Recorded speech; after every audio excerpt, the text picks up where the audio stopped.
Alrighty, what's going on YouTube chat? The score just went final, and your New York Knicks know who are they're gonna face in the second round of the playoffs. And boy, that is this Philadelphia 76ers, as the Philadelphia 76ers come back from down 3-1 against the Boston Celtics and beat the Boston Celtics from the first time since the 1960s in the NBA playoffs. And I believe Boston was like undefeated in leading 3-1 or whatever. They lost. No Tatum, missed a couple of shots down the stretch that probably would have won them the game. Wide open threes as well. Their season loses on exactly why a lot of people are very cautious picking the Boston Celtics to advance to the NBA Finals, but away we go. The New York Knicks face now the Philadelphia 76ers. Decided to come on here this Saturday night and just give a little bit of a second round preview for this series. It should be a fun series. Look, the Philadelphia 76ers, we saw them a couple of years ago. Different team, same core in terms of Embiid, in terms of Maxey. Edgecombe is new. Paul George, right? They don't really have a bench. Knicks are pretty much the same core, but with different pieces as well. Different coach for the New York Knicks. So I'll make my predictions at the end. I'll put a poll in the YouTube chat. But once again, happy Saturday. Appreciate every single one of you guys in the chat. What are we thinking, guys? What are we thinking? A little bit of an early preview here in regards to the second round. And just to give you like my fresh analysis, I'm picking the New York Knicks. And look, the 76ers are going to be picked by mainstream media and going to be picked by some people because of the Embiid factor, right? And because of their guard play. And that could be a concern for the New York Knicks, and we'll talk into that in depth more. But I just think the way this Knicks team is playing right now, and you saw Philly down the stretch, Philly relies on their starters a lot. They rely on their starters a lot, a whole lot. Down the stretch, they were beat. Their offense is just stagnant. Embiid they're pretty much, he was hopping on one leg tonight, right? And we don't know the status of him, but he's probably going to gut it out. But right off the bat, I'm still confident, guy. Look, no matter who it was, Boston, Philly, I woke up today with the Tatum injury, and I wanted to face Boston more because of that factor. And because of Philly's actually been playing well. But the way this New York Knicks team is playing right now, the Philadelphia 76ers should not stand in their way at all, right? So once again, shout out to the chat. We are just talking over the second round. The score just went final. In Boston. The Boston Celtics lose against the Philadelphia 76ers. Here it is, 109-100. That is the final score of this basketball game. Again, guys, look at their bench. Right off the bat, the New York Knicks have a better bench than them. Their bench is literally just Quentin Grimes. 26 minutes, nobody else. Dominic Barlow, Justin Edwards, Drummond, Grimes. They have no bench. None. So they are going to be heavily reliant on their starters. You're talking about Maxey. You're talking about Edgecombe, 44 minutes. He's young, so, I'm sure that doesn't faze him. Joel Embiid, 39 minutes and hobbling at the end of the game. Although he is still a force. Still getting every foul call, Joel Embiid. He changed this series. As soon as Embiid came back, the series changed. And Paul George has been playing well for them, right? So they are very top heavy. And look, right off the bat, guys, the Knicks are the deeper team. And I think they're the more connected team. And look, we knew that there was going to be a Dragon Slayer in the top 6. We knew there was going to be a Dragon Slayer. And it happened to be the Philadelphia 76ers over the Boston Celtics. Look, I'm excited, man. Bring it on. Tip the ball off. Tip the ball off. Tip the ball off. Appreciate you guys in the chat. Castro. What's going on, Castro? Yo, Alpha. Dis Rover. What's going on, Dis Rover? Appreciate you guys in the chat. Your New York Knicks know who they're playing. Philly. Home court. That's important. Game 1 is in the Garden. Home court. Who would have thought we got home court back in the second round? That's why the seedings and the standings, I know we get crazy at the end of the season, but now we got home court.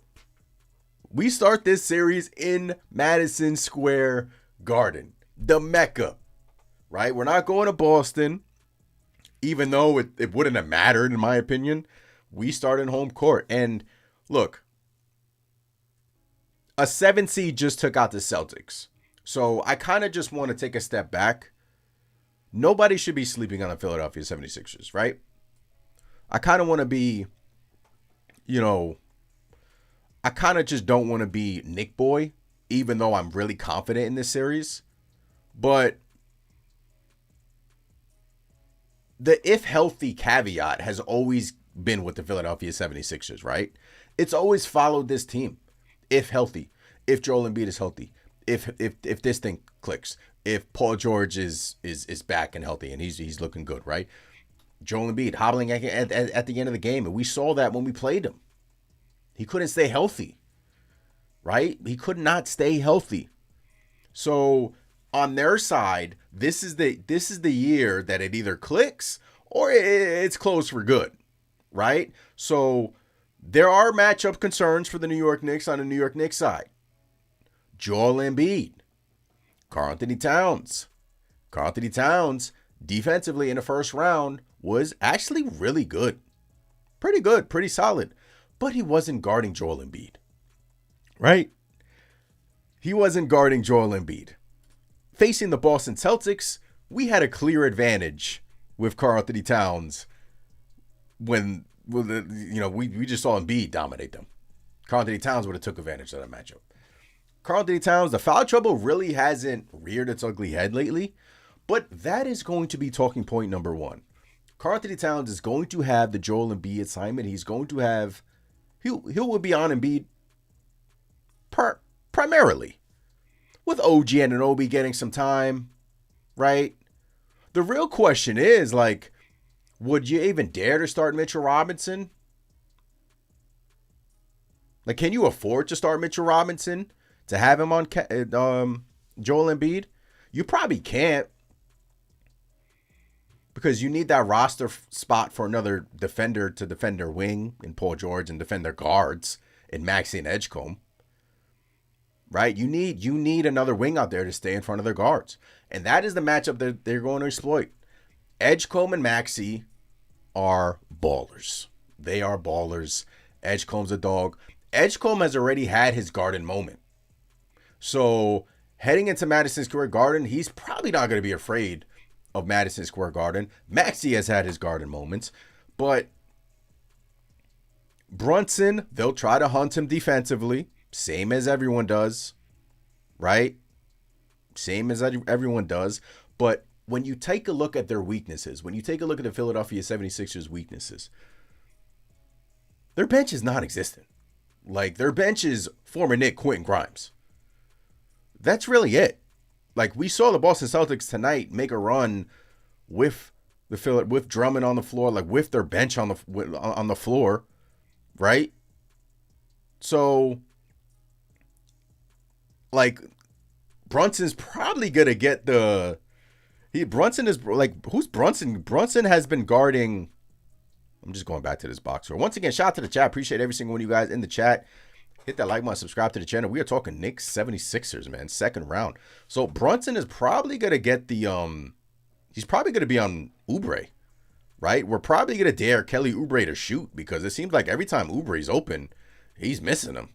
Like, so put Brunson on Oubre. Vaughn says Oubre, shaking my head.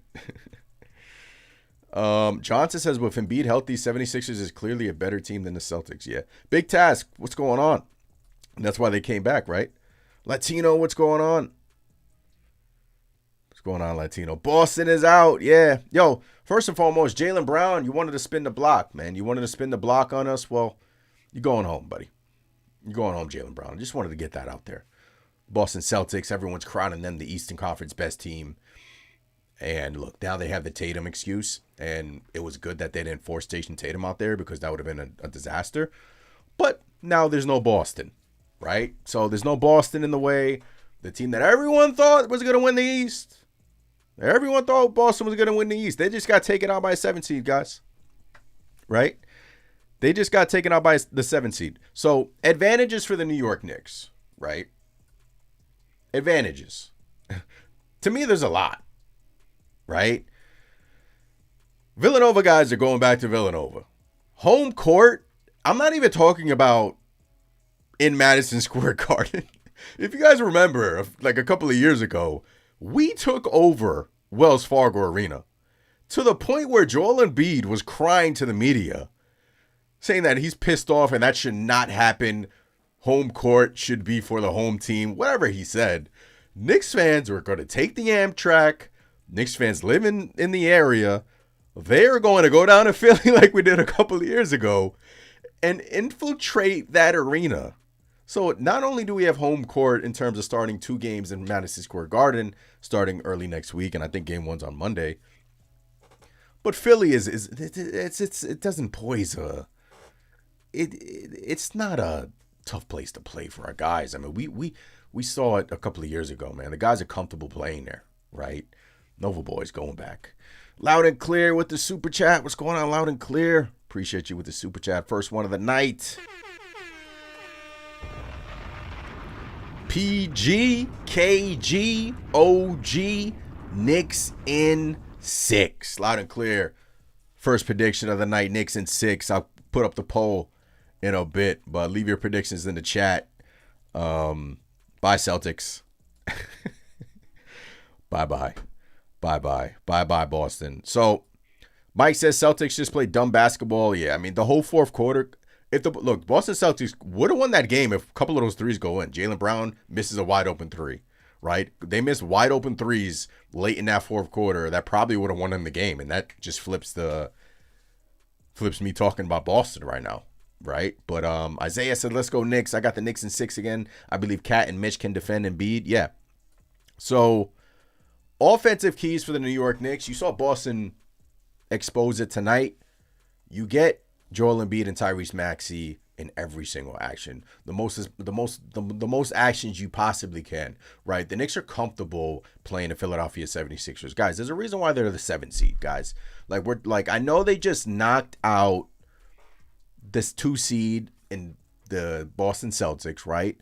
And look, I want to give the 76ers their props. They have looked better. Like, Paul George was suspended for 25 games, and that was a blessing in disguise. He looks like 4 years ago Paul George, right?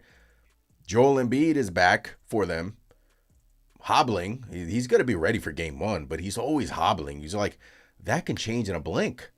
Embiid can get hurt in a blink, and the series can be over for Philly, and just like that. Philly was struggling all year long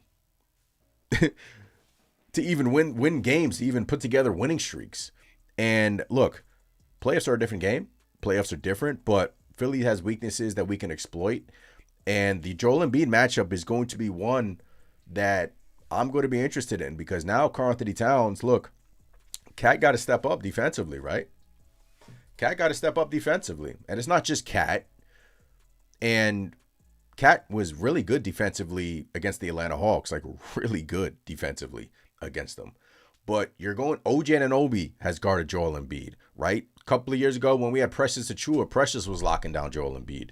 So I'm not, Embiid's going to get his points. He's going to get to the free throw line. He's going to, use his antics. And by the way, Joel Embiid is a dirty ass player.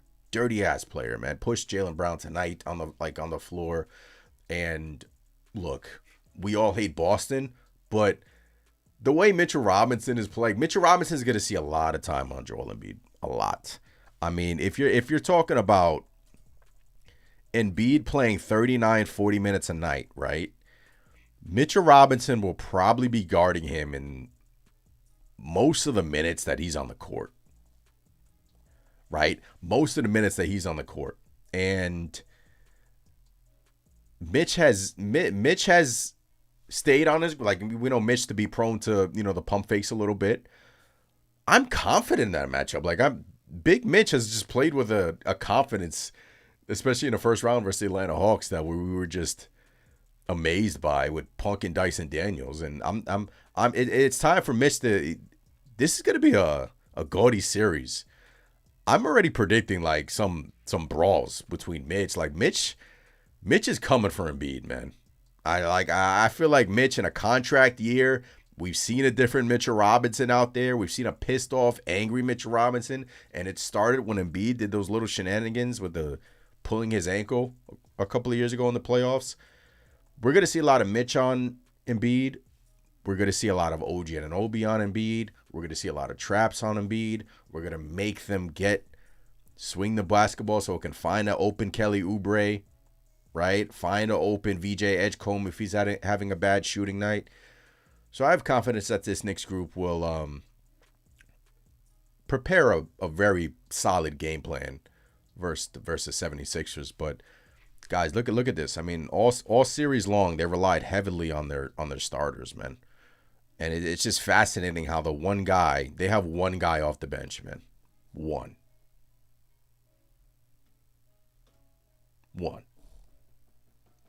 Quinn Grimes. They're not deep, right? And at some point, they just went 7 games against the Boston Celtics. 7. That catches up to you, man. 42, 45, 44 minutes.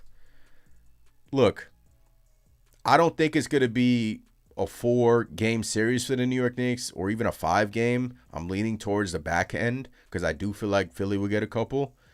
But they're just too reliant on their main guys, and that's going to catch up to them.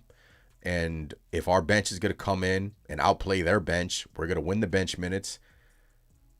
They play slow. Like when Embiid's on the floor, they play slower with Embiid on the floor, and that bodes well for us. Slows the game down. We're perfectly fine with that. We're perfectly fine with that. So away we go. Appreciate every single one of you guys in the chat. Happy Saturday once again. Hit the like button, ladies and gentlemen. If you're new here, my name is Anthony. Decided to come on here and talk about the Knicks' second round opponent. Score just went final out in Boston, 109-100.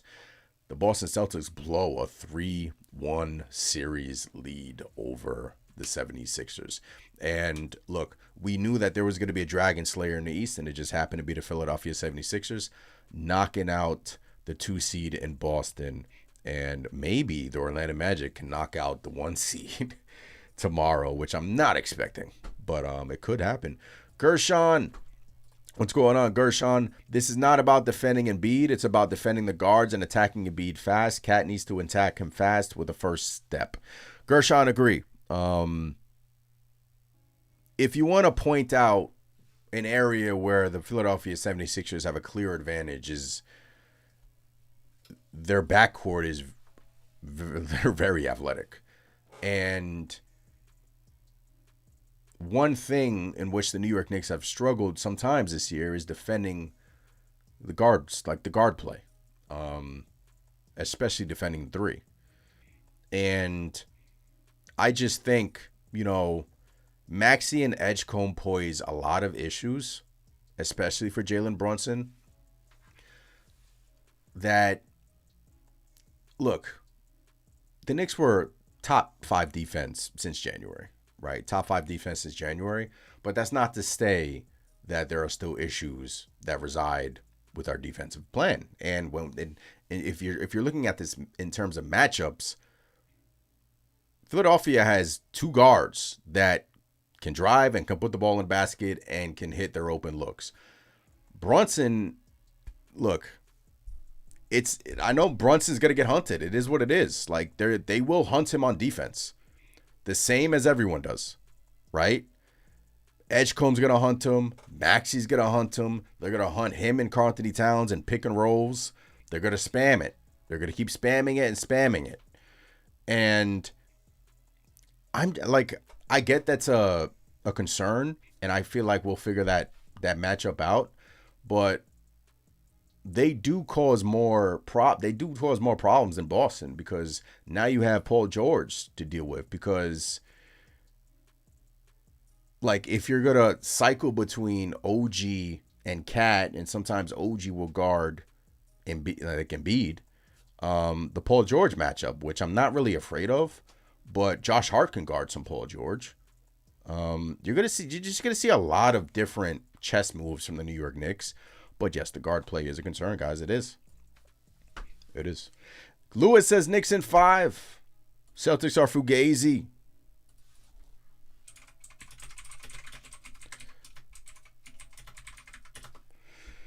Oh man, Maxey. Yeah, isn't Maxey short too? No, I think Maxey's like 6'3", 6'4". I think he's like 6'3", 6'4". So if you go to Maxey and the Plesko, what has Edgecombe been averaging these playoffs?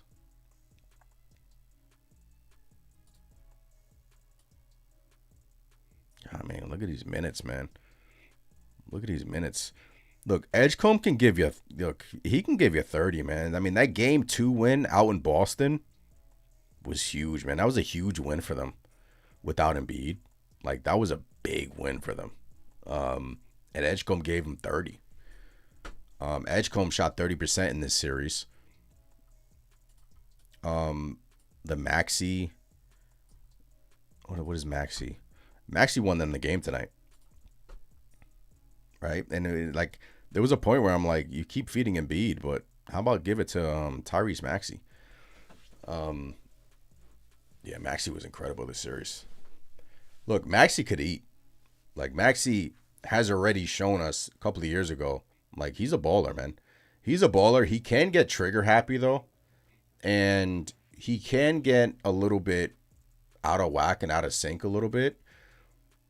But lately he has been more composed, and he's a baller. And Embiid helps him. But, yeah, I mean, Josh, I would assume Hart or Bridges will be at Maxey, right? I would assume that. Like, Josh Hart or Mikal Bridges will be on Tyrese. And then you cycle between those two, right? And Edgecombe, you probably throw either Bridges, or you probably throw, I would probably want Hart on Maxey, with Mikal being like the switchable defender that can switch on Maxey just in case. But they're going to hunt for Brunson. But the Knicks are just got the game plan that, and I'm still confident, man. I'm not like they do pose issues, like especially their guard play, because we've seen multiple guys come into Madison Square Garden and have these career nights, and guards go off on the New York Knicks, and that's not by accident. It's because, look, let's face it, Jalen Brunson he's a poor defender. He's a good team defender. He has held his own sometimes this year, but in the whole grand scheme of things, like, there should be no world in which the New York Knicks lose to the Philadelphia 76ers in the second round. Like, the way we're playing right now, these last 3 games, we're just connected. I just made a YouTube video about it. I mean, Mike Brown and the coaching staff, now they are different than Atlanta, though. Like, if you want to look at it like that, like, Philly is different than Atlanta. But in a sense, like, they're like, I don't know. Atlanta didn't have Embiid. Embiid changes everything, right? Embiid changes everything for the Philadelphia 76ers. Because CJ McCollum, we saw at firsthand, was cooking us. And then we made the switch. Josh Hart demanded to be on CJ McCollum, demanded that matchup, We even saw Mikal Bridges play really good against Nickeil Alexander-Walker. So in that regard, like, we have individual defenders that can kind of not shut Maxey's water off, because he's a star, man. He's going to get points. He's going to get to the free throw line. He's going to get points. That's what he does, right? That's what these guys do. But to kind of turn his water off a little bit, Josh Hart had a tremendous first round in terms of playing defense, right? And Mikal Bridges did too. Mikal, Hart, OG, Cat. All four of those guys, tremendous defense in the first round for the New York Knicks, especially the last 3 games. The Embiid, like, the foul trouble with Karl-Anthony Towns will be a talking point this series, guys. It will be. But he has been better. Like, obviously, we'll see in game 1, but Cat has been better defensively, man. Blocking shots, weak side blocks. I mean, steals. So, Elfiggy says, put Mikal on Edgecombe, OG on Paul George, Deuce, Josh on Maxey, and double big on Embiid. Yeah. Look, the thing about, OG can guard Paul George, but he can, like, we can switch that, right? We can switch that matchup a little bit. Like, OG doesn't necessarily need to be the primary defender on Paul George. He can go to Embiid. He can switch to a Maxey. He's very switchable. He guards 1 through 5, right? Should be an all-NBA defensive player. But that should be to start, right? Josh will probably be on Maxey to start, or Mikal, because we've seen Mikal have that assignment matchups this year. So, this Rove says Embiid flops like a fish. Loud and Clear says that zone stifled the Sixers for a minute. Yep. Anyone else that notice that? Loud and Clear bringing in that I can't even talk, that knowledge in here. Yeah, 76ers switch it up and went zone in the fourth. I mean, the Celtics, excuse me, in the fourth quarter. But 76ers did generate some open looks, but man, you talk about, look, they shot 40% from 3 today, 39% to be exact.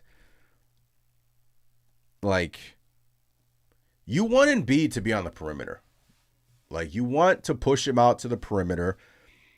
You want him to be a three-point shooter because he will attempt them. And you want Oubre to be their three-point shooter as well. You want to kind of treat Kelly Oubre. I know this sounds crazy because Oubre is a better shooter than Dyson Daniels. But in terms of, like, trapping Embiid, you kind of want to just leave, like, make Oubre beat you. Like, let Oubre go 4 or 5 from 3 one game and then adjust. Oubre's missing open looks. Like, he's open, he's missing them. So, if you want to say there's a weak link, that's their weak link in the starting lineup.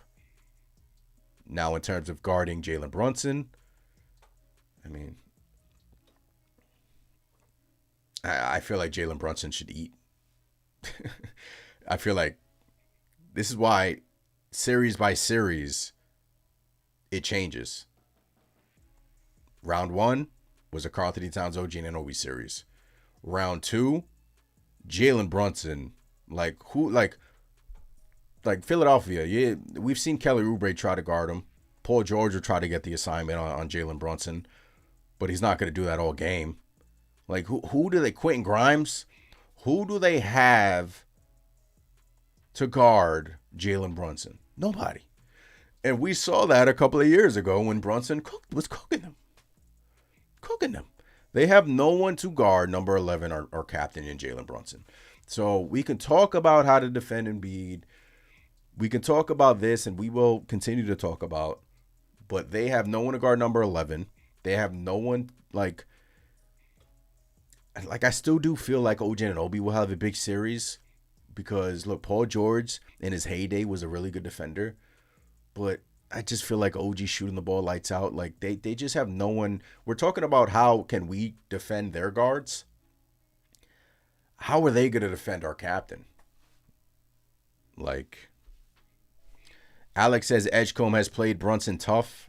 Yeah, but that's not in the playoffs, man. Like, Brunson thrives off of like if you're gonna put a smaller defender on him, it's he's gonna. Brunson has like if you put a smaller defender on Brunson, and sometimes Brunson has to like get out of this habit. He sees food and he's going to attack no matter what. So if Edgecombe's gonna try to guard him, Paul George's gonna try to guard him, Kelly Oubre's gonna try to guard him. But if the Knicks continue to play their team basketball, nobody. No, I mean it's look. It should be a good series for our captain. Once again, appreciate you guys in the chat. Thanks for all the support. Let me put my light on. Excuse me. Got to put my light on.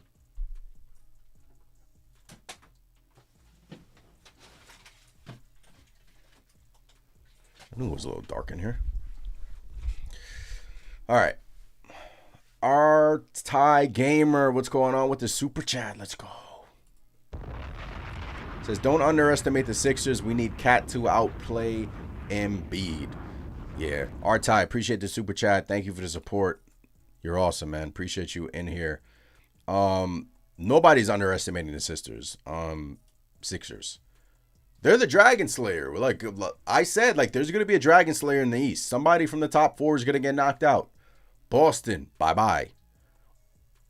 Orlando can knock out Detroit tomorrow. I don't foresee that happening because, like I said, like I think the Pistons are going to come. Like when the Pistons were down 3-1, I like as soon as they lost, what's his name? Orlando lost, what's his name? I knew the Pistons were going to come back. Because the Pistons, I mean, the Orlando Magic, they were playing offense like they were in the street, like on the street, playing street ball. It's crazy. So we'll see if the Orlando Wagner. We'll see if Franz Wagner's out tomorrow. So we'll see if the Pistons lose or win tomorrow. Because if they lose, then the top 2 seeds in the East are gone, and that's crazy to think about. But I don't foresee that. I don't foresee that happening. But I'm not like I'm still confident that the New York Knicks are going to beat the Philadelphia 76ers. Like Philly comes in as the Dragon Slayer, 7 seed that took out the 2 seed. They're feeling good about themselves, right? They're healthy, even though we see Embiid hobbling around, right? We'll see if he's healthy. He stayed out there. I'm assuming he's healthy, but Maxey is a real problem. He averaged 26.3 points per game against Boston. Has been the engine for Philly. 30 point, 10 rebound, 5 assist line in game 5. 30 points in game 6. So the Knicks need to be deliberate on who's going to guard them. And they will. We have guys. Like it's not like we don't have the guys. We have guys. So Brunson chasing around Maxey is not going to be a viable plan. Like it's not going to happen. They're going to hunt him, but it's not going to happen. Their wild card, in my opinion, so you have Maxey, you have Embiid, right? Their wild card, in my opinion, is VJ Edgecombe. That's their wild card that has to be taken seriously if you're a New York Knicks fan. Because earlier this year, I know you guys remember, he came into the Garden and had his moment in Madison Square Garden. So he is not afraid. He's not going to be afraid of the bright lights. Like Edgecombe, I love it. I love his style. I love his game. I hate that he's in Philly, but that's their wild card. He had 30. What did he have in game 2? 30 points, 10 rebounds in game 2. I believe he was the first rookie to put up 30 and 10 since Duncan. Right? They didn't have Edgecombe a couple of years ago. So he's going to play a lot. He's young. He has fresh legs. He's a threat. Like, he's a youthful threat. Neymar says OG and Anunoby should guard him. Yeah, I mean, OG will be on a lot of people. I saw El Figgy in here. I don't want to. El Figgy says put Mikal on Edgecombe. What's going on, No Figgy? So if the Knicks are gonna play, like they're gonna run Edgecombe in actions. Knicks have to be careful if they're gonna be in drop coverage when guarding the pick and roll on Edgecombe. He will shoot it, and he has shown you in the playoffs that he's capable of making that shot. So he needs to be accounted for on every action, VJ Edgecombe. So these guys play so much that they don't even really stagger them. I mean, hold on, let me zoom in on this. These guys play so much. Maxey, 45 minutes. This is their team. It's crazy how much these guys play. El Figgy says, can Drummond hit threes? Yeah, he can. But he sucks. JB Streaming says, we didn't have Bridges.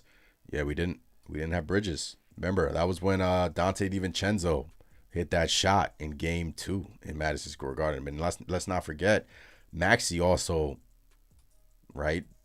They did a little payback. Maxey also came down the court and won them the game in Madison Square Garden a couple of years ago. So keeping it real. And why says Knicks got a big booty, big body. I said big booty. Knicks got a big body, Brunson. We good. We good, man. Look, I'm confident, man. Look, I'm confident. But Edgecombe is their wild card. Paul George is 35, coming off a 25-game suspension. But he has been phenomenal. Like, he has been really good in the postseason. Like, really good.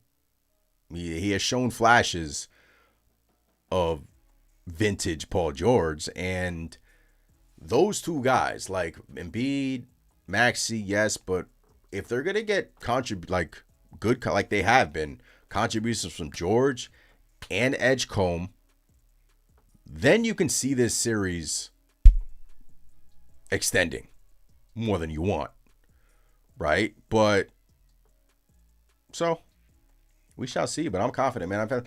I'm really confident. Boston, Philly. I woke up today with the sense that Philadelphia was gonna win, actually, because the Celtics just look like they collapsed, man. They look like they collapsed. They just look like they stopped playing. They made it interesting in the end. I would have liked that matchup better than Philly because, again, Karl-Anthony Towns, you play through him. I still do think the Knicks can play through Karl-Anthony Towns, use him as the point hub, run the offense through him, get Embiid outside the paint. So a nice block on Joel Embiid. Embiid's going to, Cat's going to have to guard Embiid. But Embiid's going to have to guard Cat. Let's not forget about that. Cat's first step, Embiid's slow as molasses, man. Embiid's hobbling every single time down the court. You got to run on this team. You got to run. You got to run on Joel Embiid.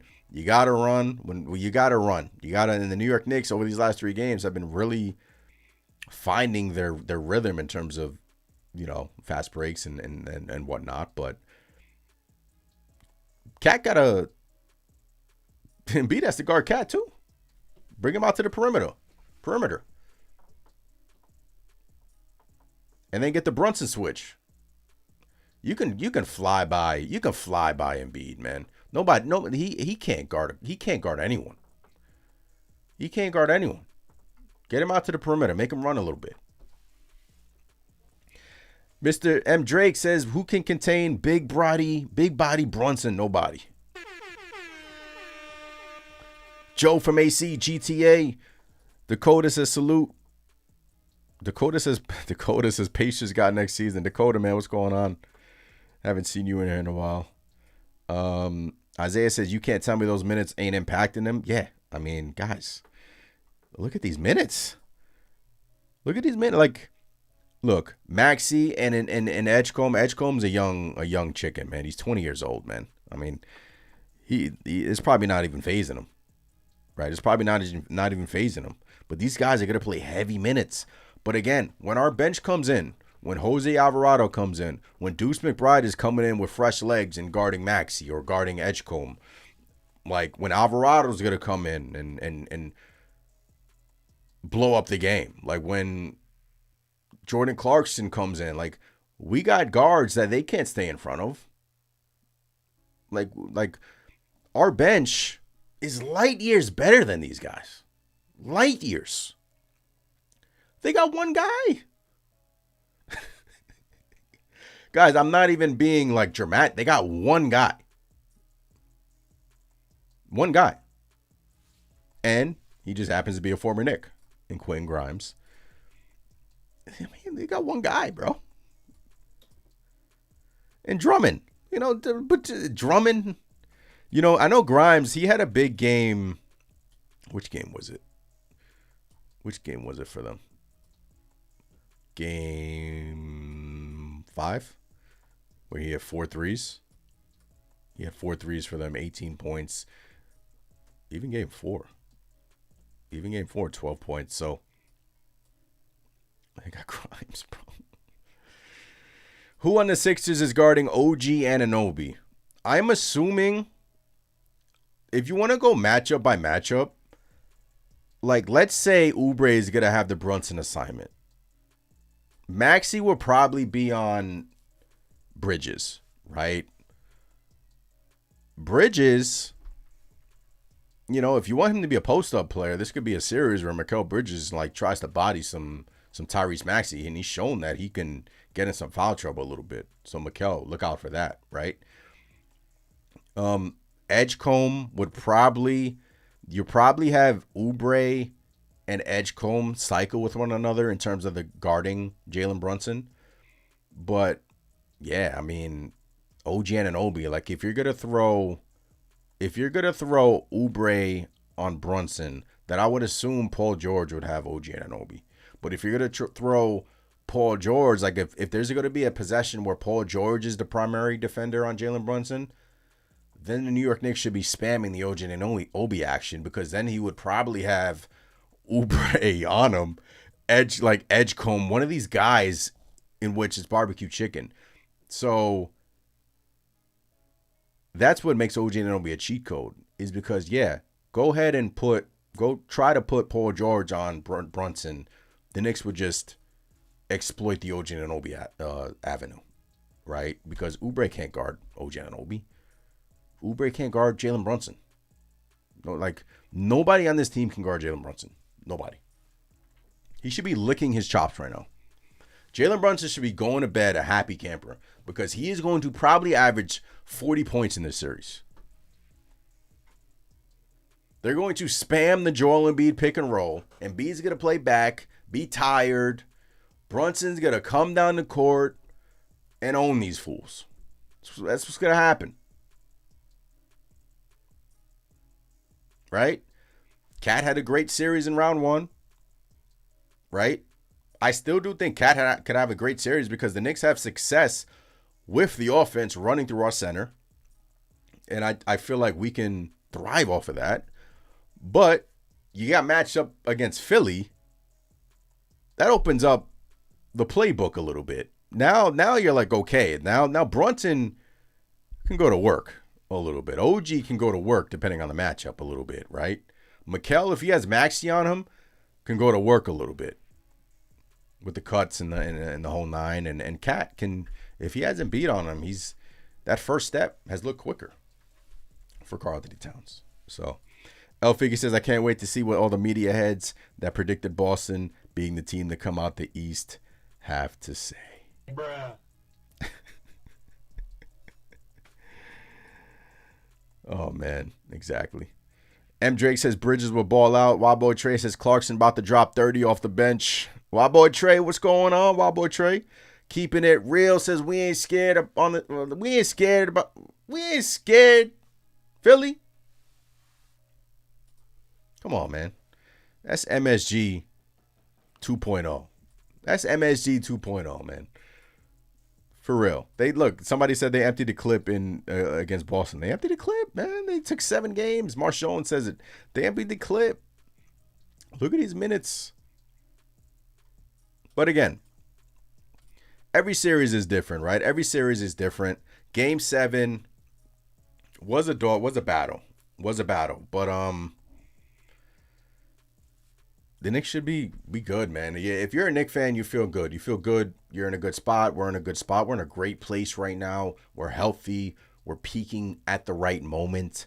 Philly, Smilly, Billy, like Boston, Boston. Honestly, guys, I was feeling that confident. I'm just feeling confident with this group. You're going to have people picking the 76ers. I'm sure ESPN's own Tim Bontemps, who thrives. Like, he loves the Philadelphia 76ers. He probably picked the Philadelphia 76ers. I mean, this team always has, like I opened up the stream, they always have this what if factor, right? They always have, if they're healthy, they can be the best team in the East. We heard that 2 years ago, guys. We heard that 2 years ago. Everyone picked, like most of the people picked Philly. Everyone. Then Embiid gets hurt again. Right? He got hurt. They're the 7th seed for a reason. But I also want to look at this with a different lens and not just be Nick Boy. But I'm just confident, is what I'm saying. Loud Clay says Sixers have zero interior defense. Mitch will get his, yeah. He'll get back on Embiid, man. Exactly. Like, you'll see when Mitch comes in, the lob threat, who's gonna defend that? Who's gonna defend that on Philly? Drummond? Andre Drummond is gonna stay in front of Mitch Robinson? Drummond. Who's gonna defend the lob threat? When Mitch comes in, Embiid will be huffing and puffing. Tired. And now you got to deal with Mitch with the lob threat and the pick and roll actions. And now you got Alvarado coming in. Speedy Gonzalez. Jordan Clark. Again, please enlighten me. Honestly, Philadelphia has no bench. They would have to get A-plus performances from their entire starting lineup if they are going to beat the New York Knicks. Right? So, but again, I don't want to sound like I'm Nick Boy, but God, I'm just so confident right now. You guys know that. I'm confident with this group. I'm confident with this unit. And look, Embiid does pose problems because watching him tonight, he looked like Embiid. Right? He looked like 34 points, 12 of 26 from the field, 9 of 11 from the free throw line, 12 boards, 6 assists, plus 11. He was a force. Former MVP for a reason. For a reason. Good player. Dirty. League does nothing about it. Oh, man, I can't wait, man. I can't wait for Mitchell Robinson to come in the game. Guys, I'm telling you, Mitch is on another one this year. Mitch is on, you see the Instagram stories from Mitchell Robinson? I don't know if you guys peeped that. He's clowning Dyson Daniels, man. He's nobody, try it, Joel. Try it. Try it. I don't want to see no buddy action with Brunson and Embiid. None of that. It's kill time. Send these guys home. The process. Send them home. Guys, I'm just looking at their bench, man. I'm just,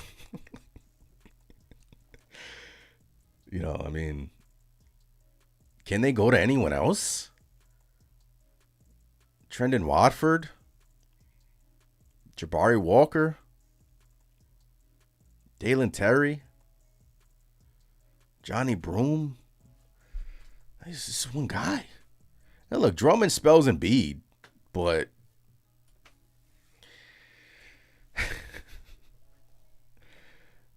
oh man, I'm confident. So M. Drake says we just beat ATL by 61 points. Not cocky, but we will ball out, of course. Isaiah says, don't forget what OG did to Embiid 2 years ago, and OG is gonna make his life a living hell. Yeah. OG Anunoby is going to make everyone's life. Embiid, I remember a couple of years ago when the Knicks made a switch. They actually put OG Anunoby on him late. And at times they put pressures of Chua on him late. But there has been games, don't get it twisted. There has been games, right? So if you want to look at this from, okay, let's try to simulate a game here. Game 1, Karl-Anthony Towns picks up 2 personal fouls in the first 3 minutes of action, right? That has happened. In Philly, if you guys remember, Cat with the foul trouble. That has happened this year, right? Embiid will hunt the fouls. He gets the calls. Cat has to watch it. But I'm already predicting there will be games where Cat is in foul trouble because that's what Embiid thrives on, the fouls. So that will rear its ugly head. But, okay, then you have Mitchell Robinson coming in for Karl-Anthony Towns if he's in said foul trouble. Then the offense shifts to Jalen Brunson, Mitchell Robinson pick and rolls with OG and the guys and the whole 9 sprinkled on the bench depending on the time frame of the game, right? So, yes, Cat will get into some foul trouble. Like, he's going to get into foul trouble. He is. So, I'm not going to be shocked about it. He has been way better defensively for the New York Knicks. But even if he gets into foul trouble, then you rely on your captain, number 11, who they have no one to defend. Like, defend him. They don't have anyone to defend Jalen Brunson. So, pick your poison. But, like, if Cat gets into foul trouble, Mitchell Robinson comes in. And then defends Embiid. Then your offense shifts. But we're good. Like, we're okay.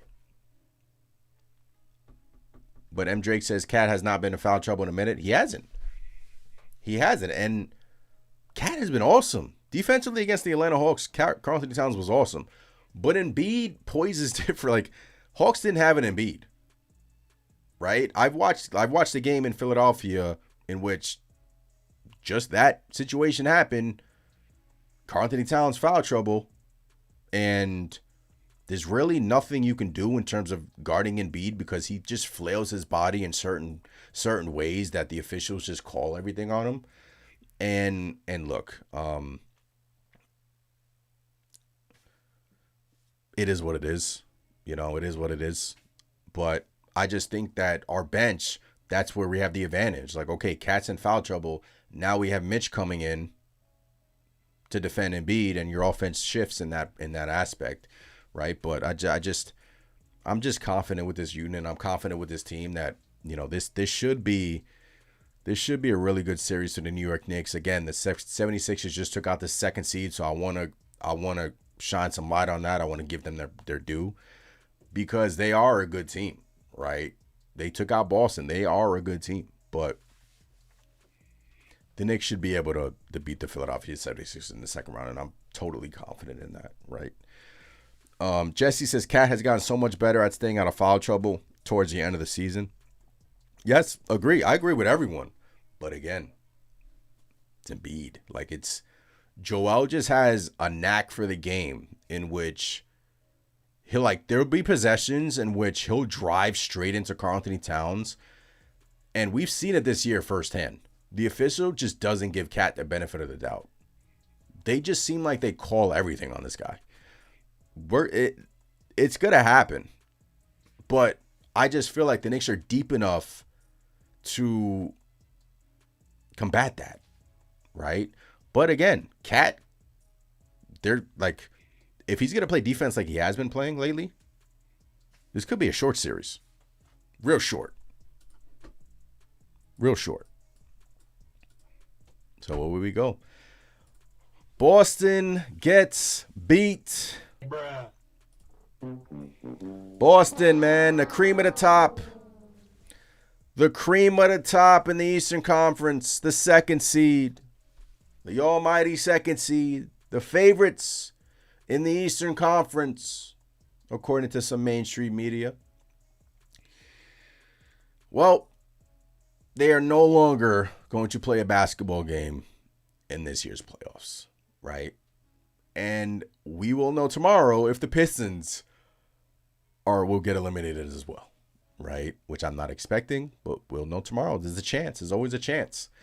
So if you're looking at this as the Knicks, on the Knicks side, there's a chance that the two top seeds in the Eastern Conference get knocked out without you playing them. Like, that's crazy. Randu, salute Randu. Keeping it real says Knicks in 6.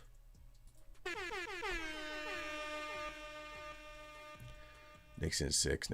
Appreciate you guys in the chat. 347 people in there. Wow, you guys are incredible. Shout out to the chat, man. You guys are awesome. So, Knicks, 76ers, second round. That kicks off on Monday, right? So, Knicks get home court, guys. Kind of reset the room. The Philadelphia 76ers go into Boston. They beat the Boston Celtics. They shock Boston. Boston's out of here. Knicks have been sitting back, chilling, waiting for this result, and we finally got it. Boston's eliminated. Now we get Philly in the second round, right? And this is familiar territory if you're a New York Knicks fan. You faced the Philadelphia 76ers a couple of years ago. You had success in facing them with some crazy back and forth matchups, some magic that Dante shot, as we all know it. Shout out to Dante. Speedy recovery, Dante. Maxey had some good games in there. But again, I'm gonna pull up. Let me pull up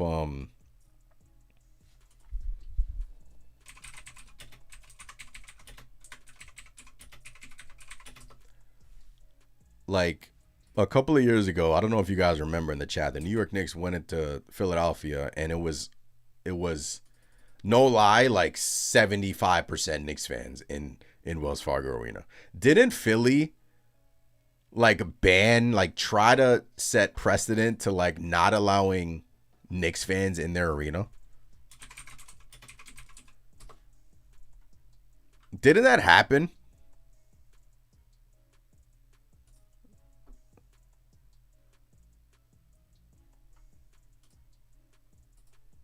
But I'm trying to get a video of it because I just know they were in the stadium just going crazy.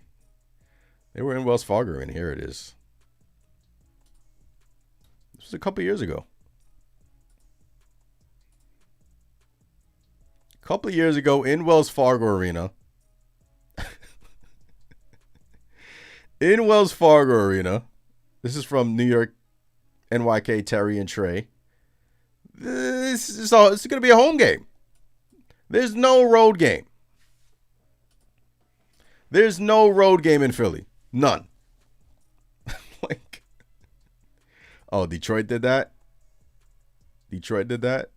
Yeah. But now, look at these guys. Knicks fans are incredible. This is in Philly. We're going to take over that arena. We are going to take over that arena. It's going to be MSG 2.0 again. Jalen Brunson, Josh Hart played where? Villanova. Extremely comfortable in that place, man. There's no home court advantage for Philly. None. No home court advantage at all. You had Embiid crying at the end of one of those games, saying that should not happen. None. I'm good. I'm good. Oh, Loud and Clear says, yes, they bought 2,000 tickets so we couldn't buy them and we still got in. Yes, I remember that. Was that the Philadelphia 76ers? They bought 2,000 tickets just so Knicks fans could not enter their arena. And we still did. It's a short train ride, man. If it's a short train ride to Philly.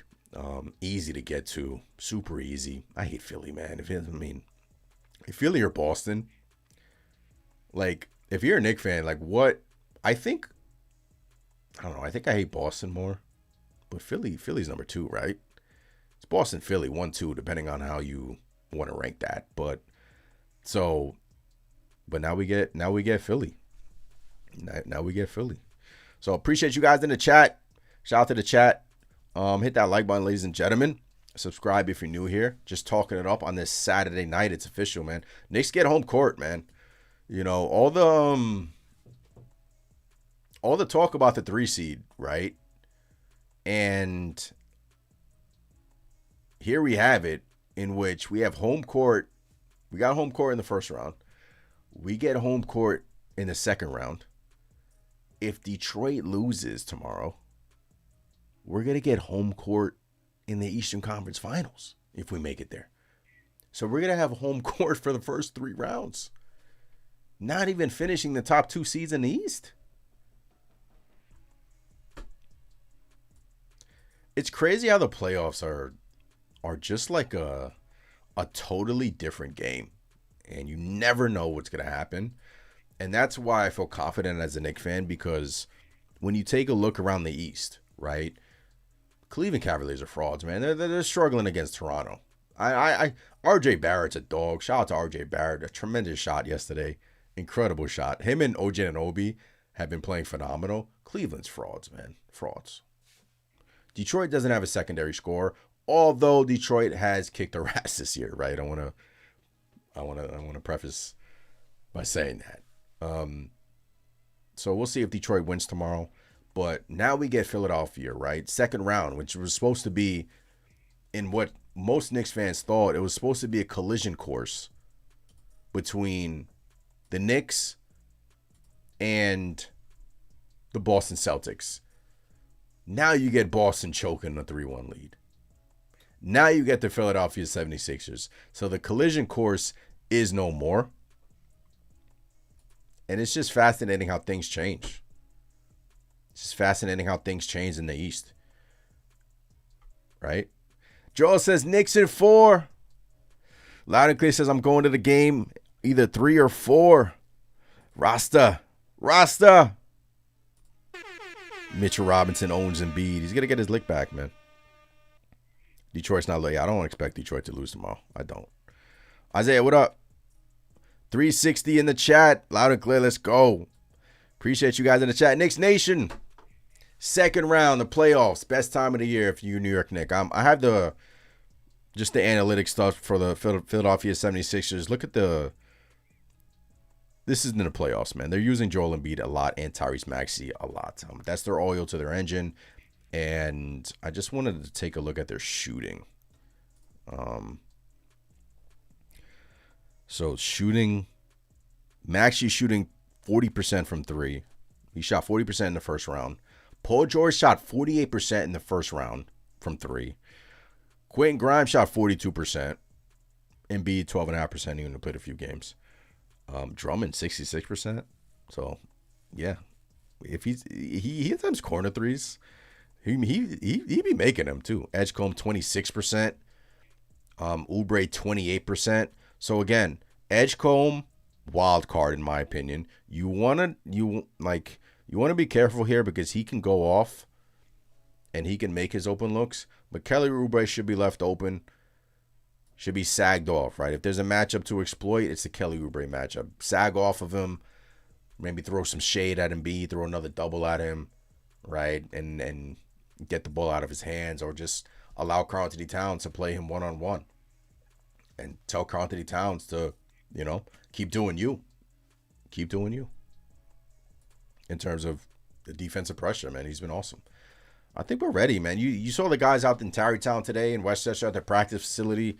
Just what a focus, They're rested. 76ers just went 7 games against the Boston Celtics, man. 7 hard games, right? Knicks had the weekend off. Friday, Saturday, tomorrow, starts on Monday. So they're fresh, right? But you don't want to give away these games, right? You don't want to. That's where we messed up in the first round. It should have been a 5-game series. You don't want to give away these games. You want to take care of business at home. If you win the first 2 in Madison Square Garden, it should be a really good series for you. You feel really confident heading down to Philly. You can't give away games. And the New York Knicks have shown in the past that they are very prone in doing so. They gave away in game 2 against the Hawks. Gave it to them. Handed it to them. Well, against a team that has a former MVP on it, you want to be careful in giving away games. Don't give away games. focus, and I just think that in these last three, the Knicks have a confidence in them. They seem like they're more connected as a unit, and they're playing like the best team in the East right now. So the 76ers are on the way. And let's go. Tip the ball up, man. I'm ready. Tip the ball up. Young Move says Knicks bench will win us the series. Yeah, Young. I mean, we spoke about it. I mean, they got one guy. They got one guy, guys. It's crazy to think about, but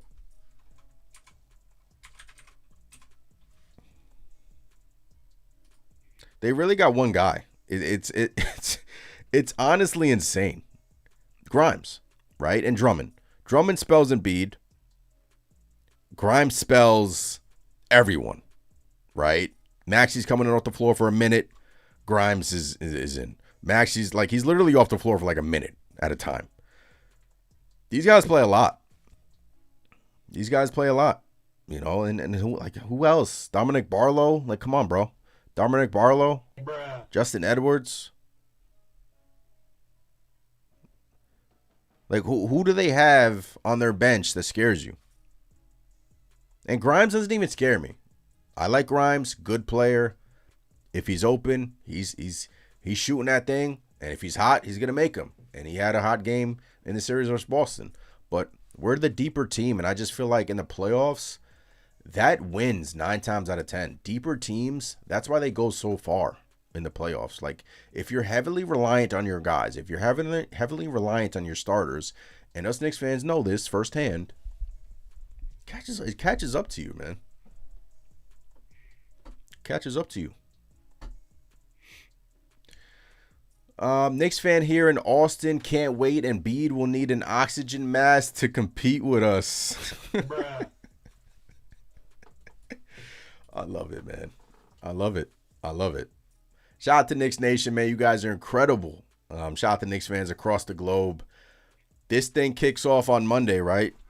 Let me bring up the schedule for you guys. This thing kicks off on Monday, so the New York Knicks, they get home court. It's fascinating, man. We thought we were going to Boston this whole time, but they get home court.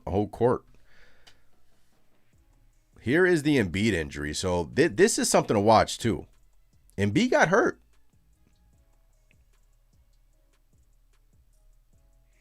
This is a Twitter doctor, so take this with a grain of salt.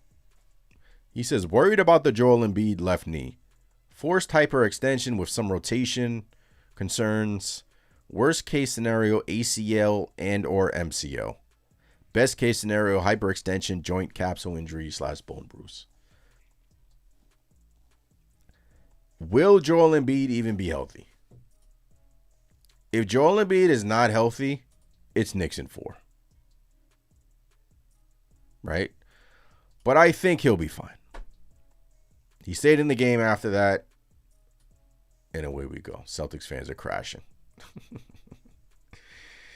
Oh, man. Boston.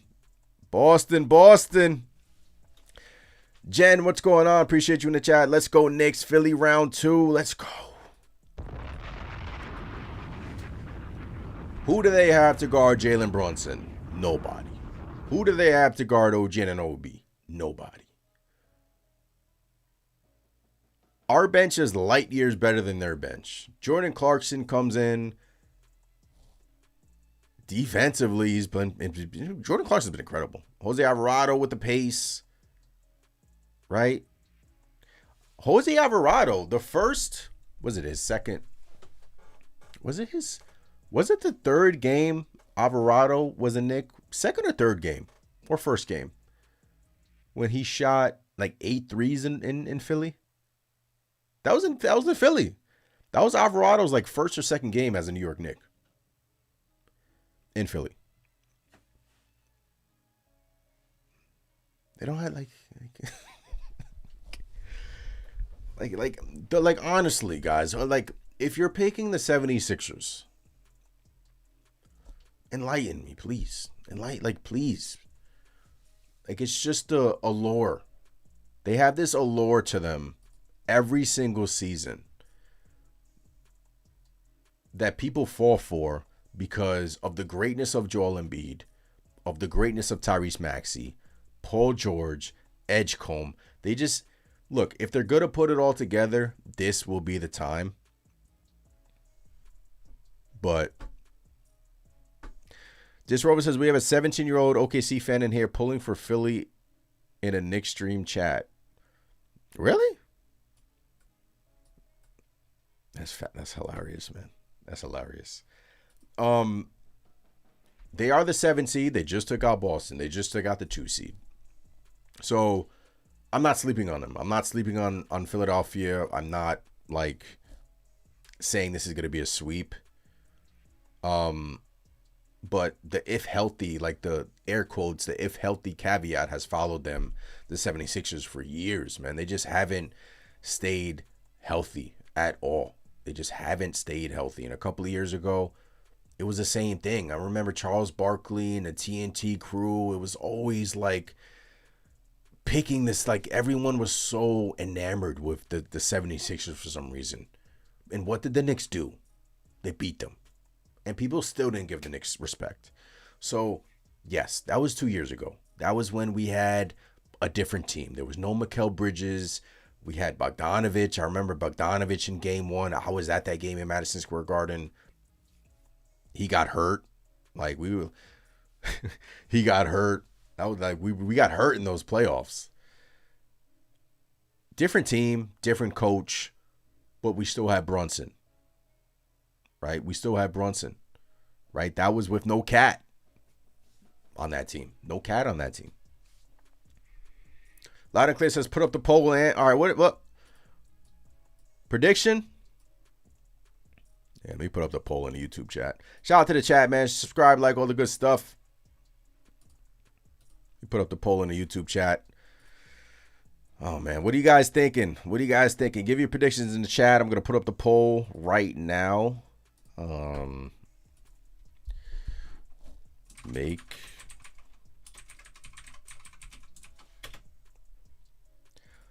overall, Philly has not gone past the second round for M. Drake. Bridges could not guard CJ. I'm worried about the Maxey assignment. I'm not going to lie.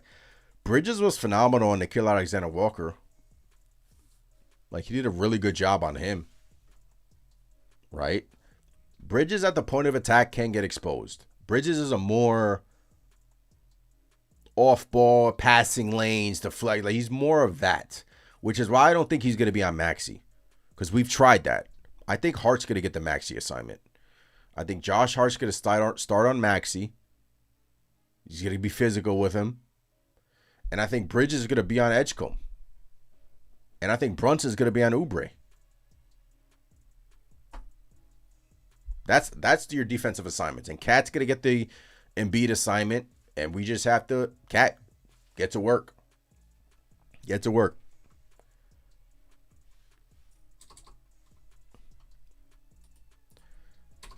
Shout out to the chat. Doing the poll right now on the YouTube for the Knicks. Should I do Knicks in 4? Should I do Knicks in 4? Nah, I don't see them sweeping the 76ers. I don't want to get too crazy. Knicks in 6. I don't see them.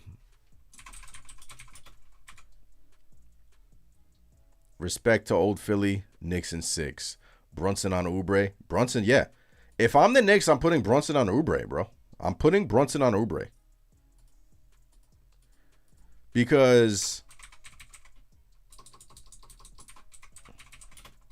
hold on. And I know Philly would try to exploit that with the Oubre cuts, and we saw that a little bit tonight. But I'm putting Brunson on Oubre.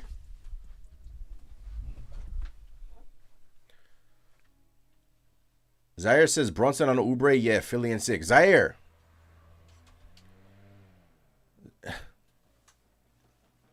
Okay.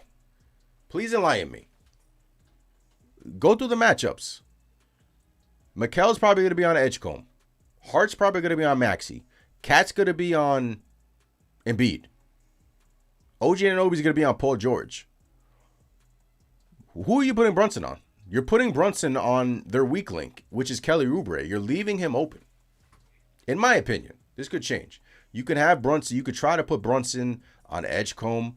You can try to combat their switches because either way, it doesn't matter. Like, it doesn't. That's such like cookie cutter stuff because they're going to hunt Jalen Brunson. They're going to get switches all game long. So even if Brunson is on Oubre, Oubre will then become the screener.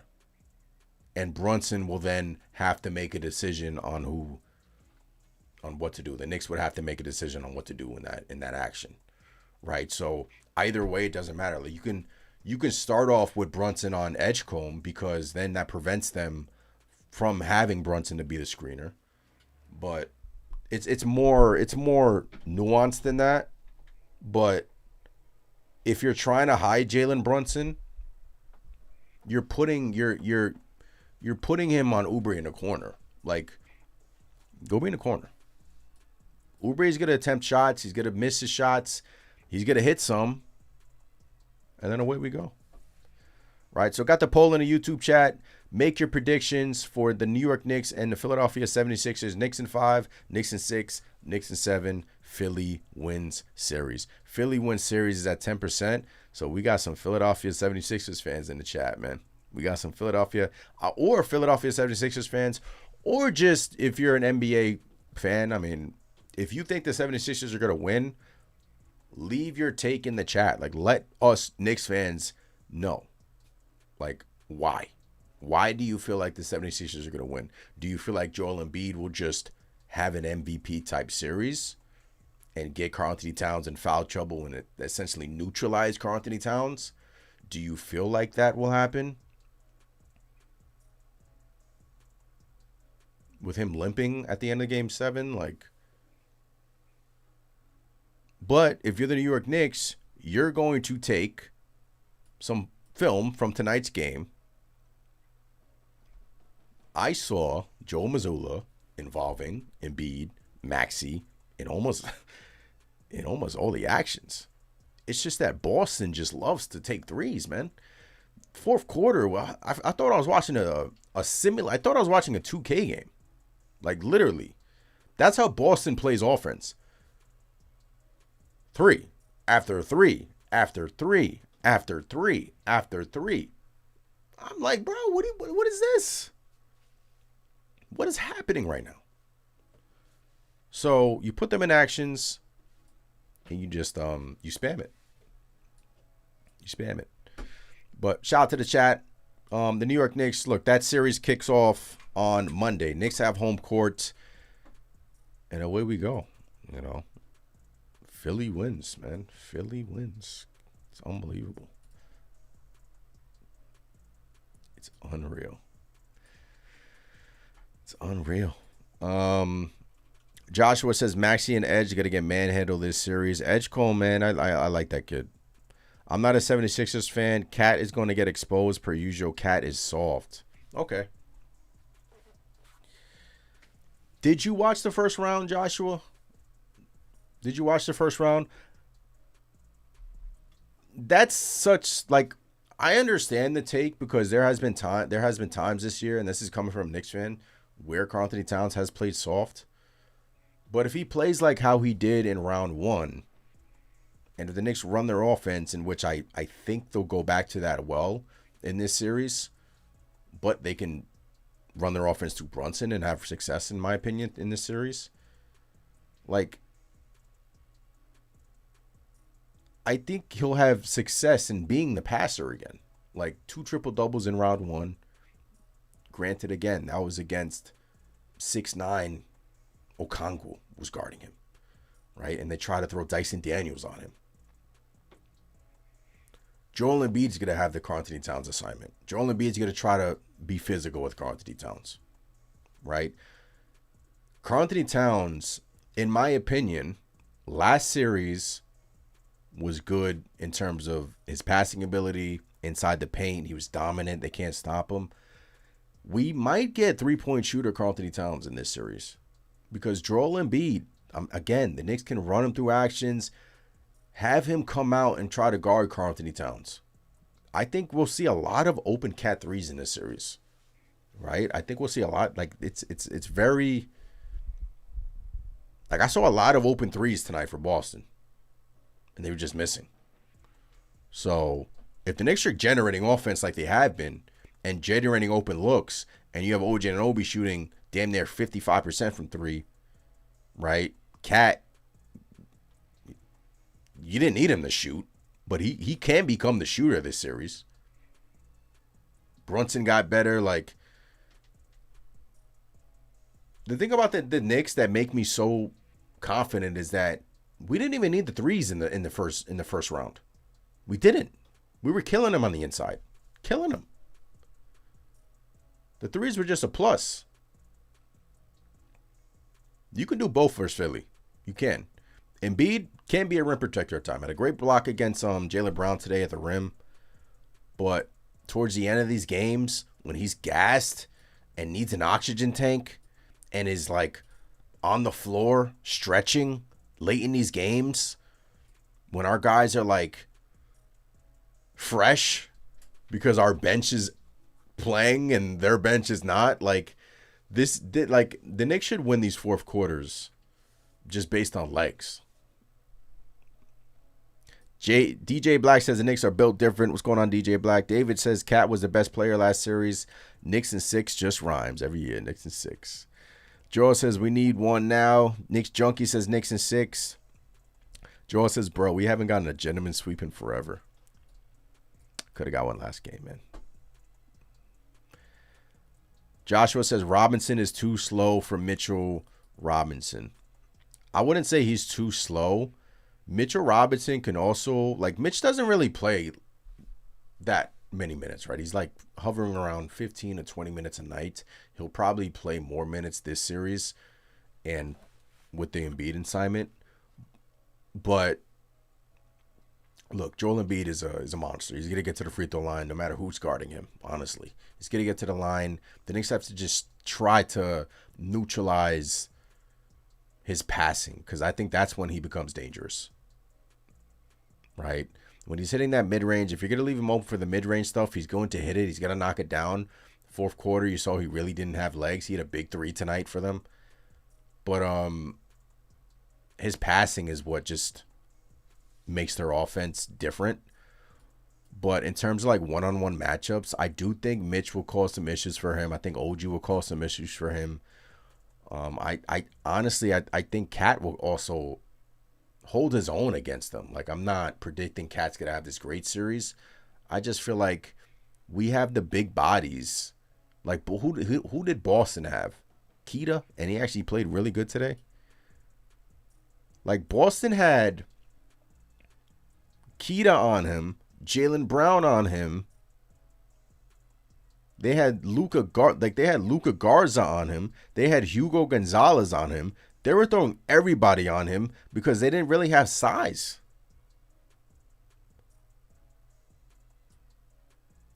Knicks have size. Mitch, Cat, and you have an all NBA defender and OG Anunoby. Now, you don't want OG Anunoby to guard him the entire basketball game. You want to unleash that defensive matchup in the fourth, right? Where just so OG has more legs underneath of him, because if OG Anunoby's guarding Embiid for the entire basketball game, it's gonna, like, he's gonna be tired. He's gonna have dead legs. Like, it's a rough assignment. So look in the fourth quarter for OG Anunoby to be on Joel Embiid some possessions, for him to be helping a lot in the fourth quarter when Embiid already has like 30, 35 minutes and is gassed looking for oxygen on the bench. That's when you can try to throw OG on him like a fresh body. When Embiid's tired, that's when he's like laboring. And that goes back to the bench. That's where I think the Knicks have an advantage because, yes, actually the Knicks starters to start these basketball games have been a positive net rating. They got in the positives. But I just think when it comes down to it in the fourth quarter, when the Knicks have fresher legs and can throw multiple guys at Embiid, even Mitchell Robinson is going to close on Embiid, right? He's going to be close. You're probably going to see a lot of double bigs. Well, it depends on the foul trouble. But away we go, guys. Away we go. Here we have it. Knicks 76ers. Updated playoff bracket. Thunder and Lakers. That should be a sweep.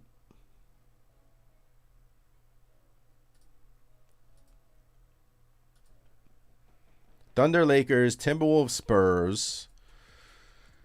Timberwolves, man. I mean, if they were healthy, maybe. But Knicks 76ers. Second round. May 4th, 8 p.m. Monday night. And the line has updated.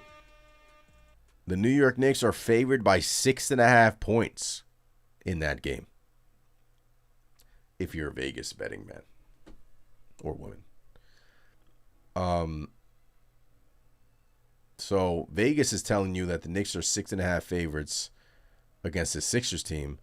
That means if they're in Philly, they'll probably be 3.5, like 3.5 point favorites. So better team, and they should be favored. Nick Nurse. All right, we haven't talked about the coaching. Nick Nurse coach like he's Thibs with the bench and the subs. Yeah. Look, Nick Nurse has won an NBA championship. He won it with Toronto. We beat him in the playoffs a couple of years ago, right? So, but switching gears to Mike Brown, I think after that game 3, Mike Brown and the coaching staff did a tremendous job with this Knicks team and ran the offense through Cat more. And they listened to the players. And Mike Brown is not afraid. He's not stubborn to expand that rotation. So in terms of coaching edge, like, I don't really get into that. I just think, I don't know, like, Nick Nurse had a bad challenge today too. It's just, like, if you guys were to give a coaching edge, like, I guess you would give it to the championship coach, I guess. Even though Mike Brown's been to a finals and won a couple of them as an assistant with the Golden State Warriors. But, yeah. Appreciate you guys in the chat. Once again, hit that like button, ladies and gentlemen. 119 likes. Appreciate every single one of you guys in here. 306 people in the chat. Appreciate you guys in the chat. I believe that is a record for the year, man. You guys are incredible. 306 people. Thank you for the support. You guys are incredible. Happy Saturday. Appreciate you giving me your time on this Saturday night. We're just sitting here talking hoops, you know. Knicks, Sixers. If you're a Knicks fan, you woke up today, you feel like you woke up the last couple of days, you felt good, man. You felt confident. You felt confident that this team, you look at the East now, you see what's in front of you, you see the path. And look, we went through this last year, right? As I don't know why.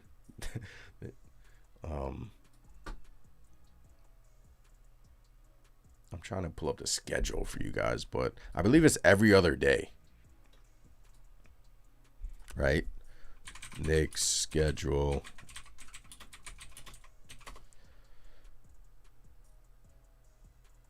Yeah, here it is.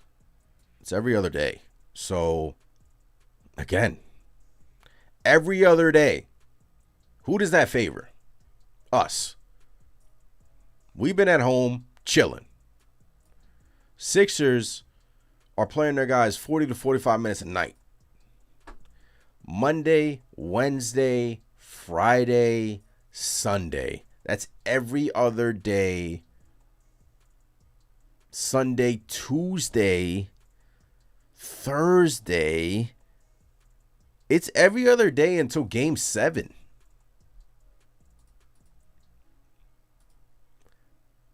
That favors us, right? If Embiid gets, let's say Embiid gets knocked out one of these games, like, it's a wrap. It's a wrap. It might be a short series because of his health. And that's the main thing we talk about with the 76ers is their health. Again, I'm being respectful I want to be respectful, but the Knicks play every other day.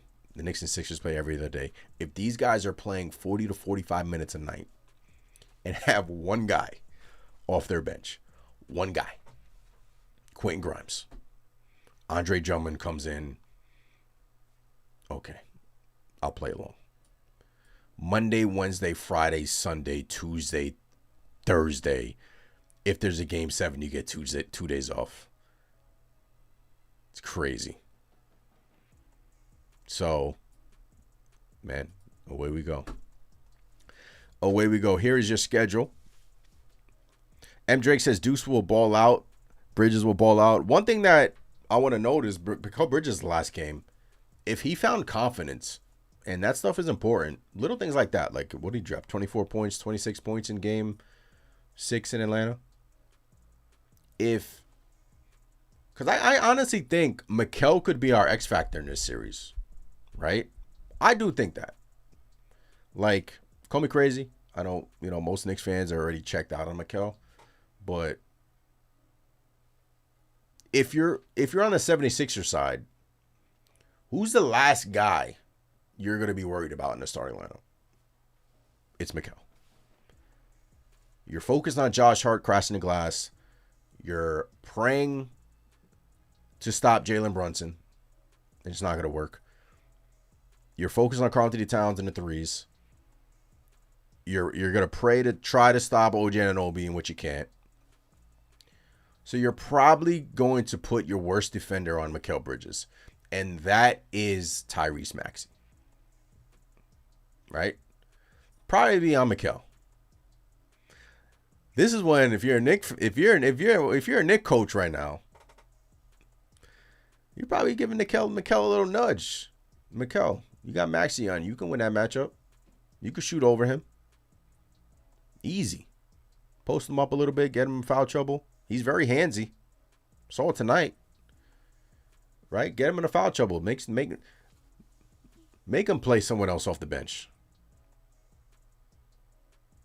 So watch out for Mikal Bridges in this series.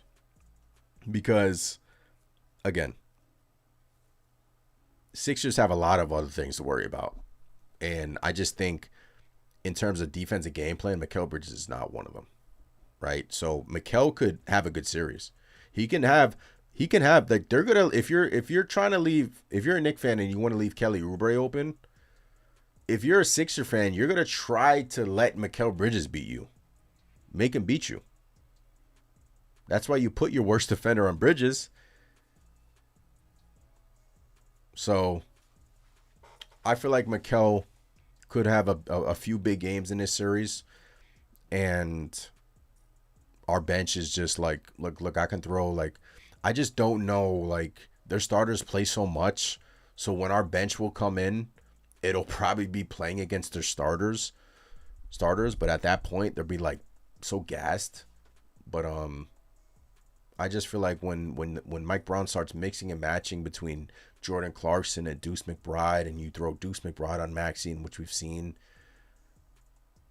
it's going to be rough for Philly, man. And Alvarado has come in here and provided us a huge spark. Does Landry Shamet get in the action this series? Do we see Landry Shamet back in this series? Guarding some Maxey. Because, yes, Shamet offensively struggled against the Hawks. And then Mike Brown yanked him. But in a series like this against Philly, in which they have two guards that can put the ball on the floor and that can head down, get to the rack at will, you need your best on-ball defenders to neutralize them. And guys, let's be honest, Landry Shamet this year has been one of our best on-ball defenders. He has. So does Mike Brown go back to that well? Does he trust Landry Shamet again? I believe he might go to him. Shamet plays physical. I love watching Shamet play defense. Love it. I think you'll see some Landry Shamet in this series playing on Maxey and on Edgecombe, on one of the guards, because he's a bigger body. He's bigger than Deuce, and he plays a playoff brand of defensive intensity that I like. So we'll see. We shall see. Loud and clear says Mikal better stub up. Chris Gotti, what's going on? Salutes. Marcel says Knicks in 5. Vegas knows. Will we get some Jose? Jose. Alvarado's going to come in and cause havoc. Alvarado versus Philly. Ooh, I'm ready. I am ready. Got a super chat, Mr. Eno. Mr. Eno. Appreciate you, Mr. Eno, man. Appreciate the support. Thank you for the super chat. It says Knicks are deep. Knicks in 6 games. Let's go. Knicks in 6. Updated poll. Haven't checked on the poll since I put it up. Updated poll. We have 122 votes on the poll. Shout out to you, Mr. You know me like that. 122 votes on the poll. Make your predictions for the New York Knicks versus Philadelphia 76ers. Knicks in 5, Knicks in 6, Knicks in 7, or the Philadelphia 76ers win this series. If you think the Knicks will sweep, put it in the chat. Knicks in 5 at 26%. Knicks in 6 is the favorite. I think this Knicks team can get it done in 5, man. I do. But you have to win the first 2 at home. That's so important for this team. Home court advantage. When is the last time have the Knicks ever gone up 2-0 when they've had home court advantage? Last year it was 1-1 because Detroit 1-1. Then you played Indiana. You didn't have home court versus Boston. You went up 2-0 in Boston, though. But you didn't have a home court. You played Indiana, and it was 1-1 because of that game. No, it was 0-2. Excuse me. You went down 0-2 at home to Indiana because of the Tyrese Maxey shot and Game 2 debacle. They haven't had a 2-0 series lead while having home court, right? Oh, they went up 2-0 versus Philly? Yeah, we did go up 2-0 versus Philly. Yeah, that was a Dante shot. So that was a couple years ago. Different team. But thanks for reminding. I was at that game 1 too. And that was a big win. Game 2, we should have lost. But Dante hits that amazing 3 that we'll take to the grave and tell our grandkids and our kids. We go up 2-0. Okay, yeah. I forgot about that one. Against the Sixers. So I think they could get this done in 5, man. If they go up 2-0, I think this is a 5-game series. I honestly think they'll get one in Philly. They play them extremely well down there. They love playing in Philly. Knicks fans will be in the arena. No lie, it would be 70% Knicks fans in there. Just be safe because Philly fans are crazy. Some Knicks fans are crazy too. But just be safe if you're going to Philly. Crazy Giant fan, appreciate the super chat. If you had a comment, let me know. Shout out to you. Indiana. Joshua says Indiana. All right, Joshua. Joshua's in here just trolling. That's all right. Appreciate you in here, Joshua. Jose Killer, Shammy Killer, Deuce Killer, OG Killer, ×2, Cat Killer, ×3, Brunson Killer, ×5 from M Drink. Love it. Loud and Clear says F Philly, cheesesteaks overrated. Are cheesesteaks overrated? I like cheesesteaks. They might be. Maybe it's because I haven't had a real cheesesteak from Philly,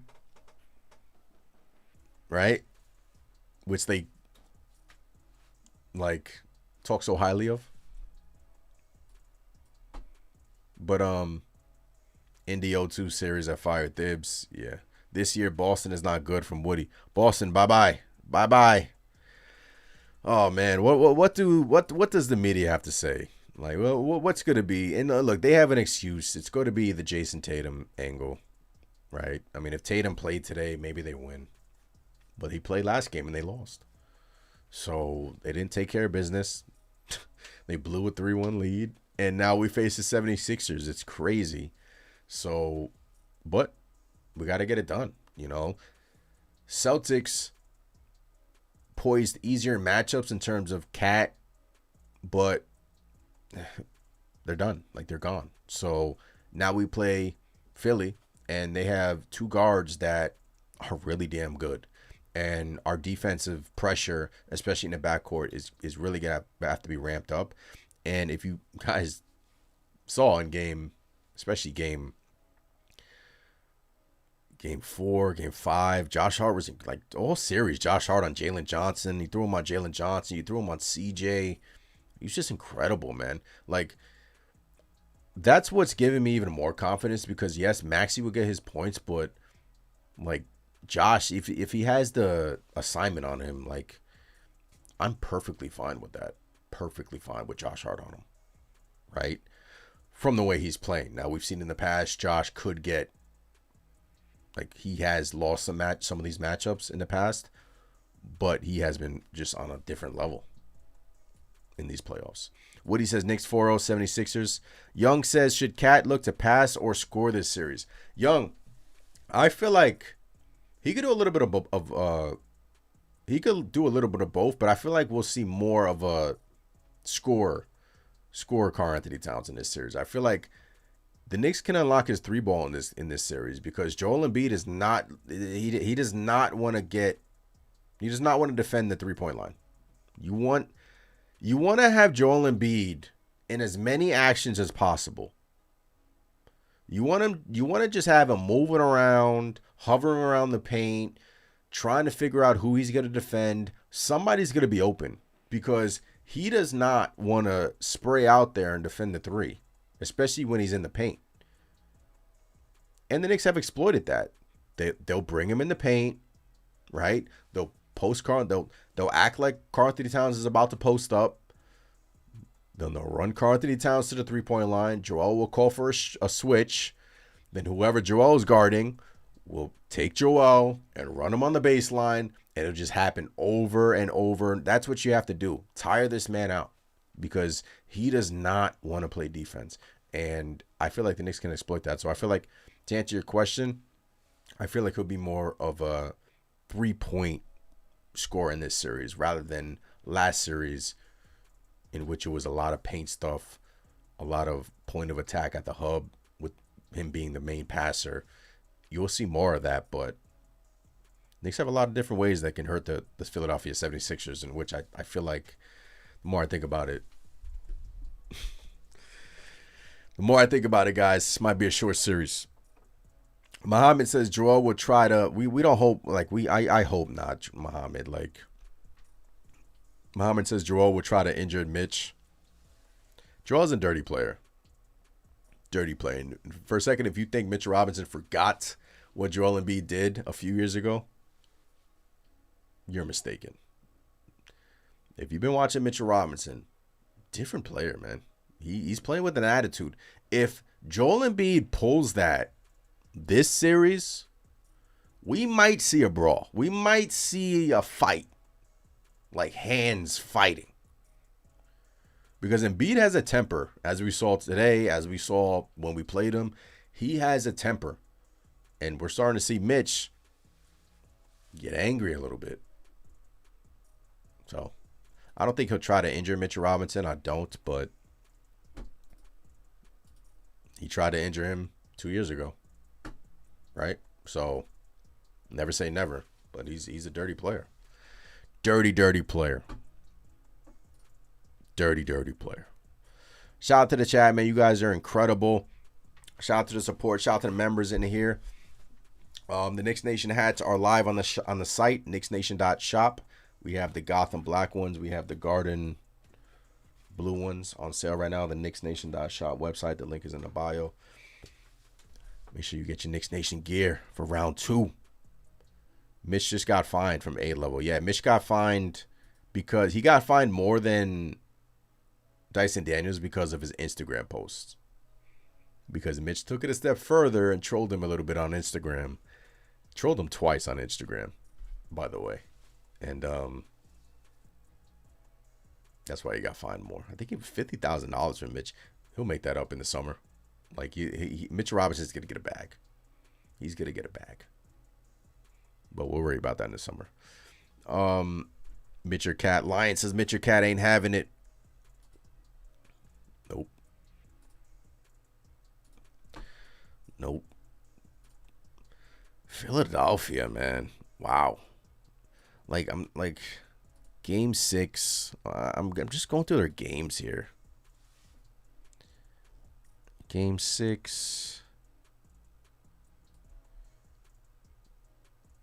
Is their bench really this?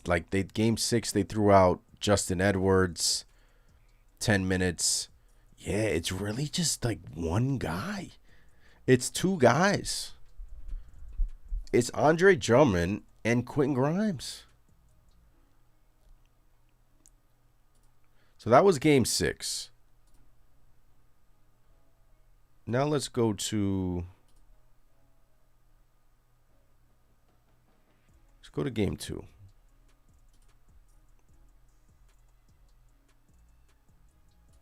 This was without Embiid. So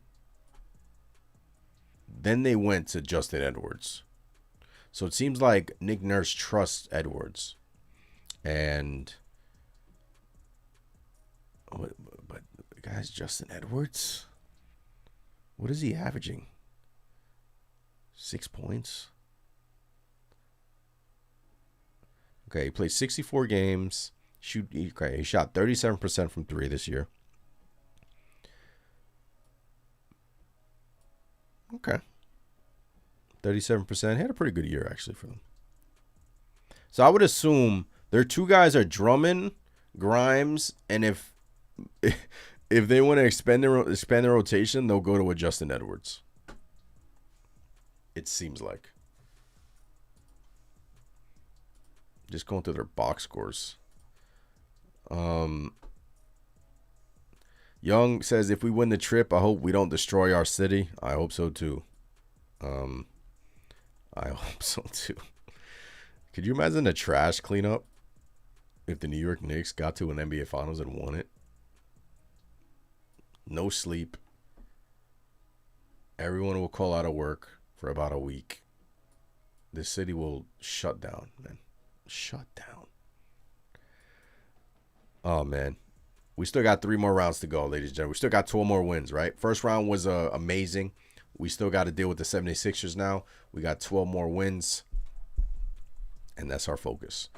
All right, this was game 3, Philly. Yeah, Justin Edwards is their guy. Embiid didn't play in this one either. Yeah, they got no bench, man. They got no bench. Guys, they got no bench, man. They got no bench. This is not sustainable. You cannot convince me that this is sustainable at all. All their guys are playing heavy minutes. Heavy minute rotation. And look, it's the playoffs. These things are going to happen. I'm sure in this round, our guys will play more minutes, right? But if you go to it, look at the contrast. Compare that to the Knicks, right? This Rover says they got 6 players, man. They got 6 players. They don't have a bench. Source says Nick Nurse playing dudes like Dibs. Yeah, man. I mean, look at the minute. OG 35, 34. These guys are living in the mid-30s, 35. And if you think for a second that doesn't matter in the fourth quarter, you're mistaken. Mitch, Jordan, Jose, Miles. And again, I think Landry Shamet's going to play some in this series. I think we'll probably see.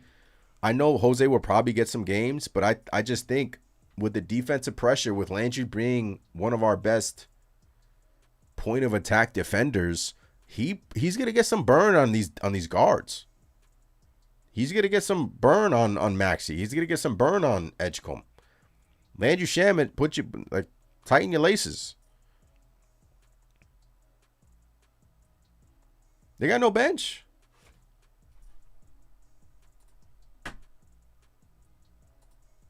But look, man, they're doing it. Like I don't like you're playing like Paul George missed 25 games, so now he's playing 42 minutes. And look, he says that he's rejuvenated.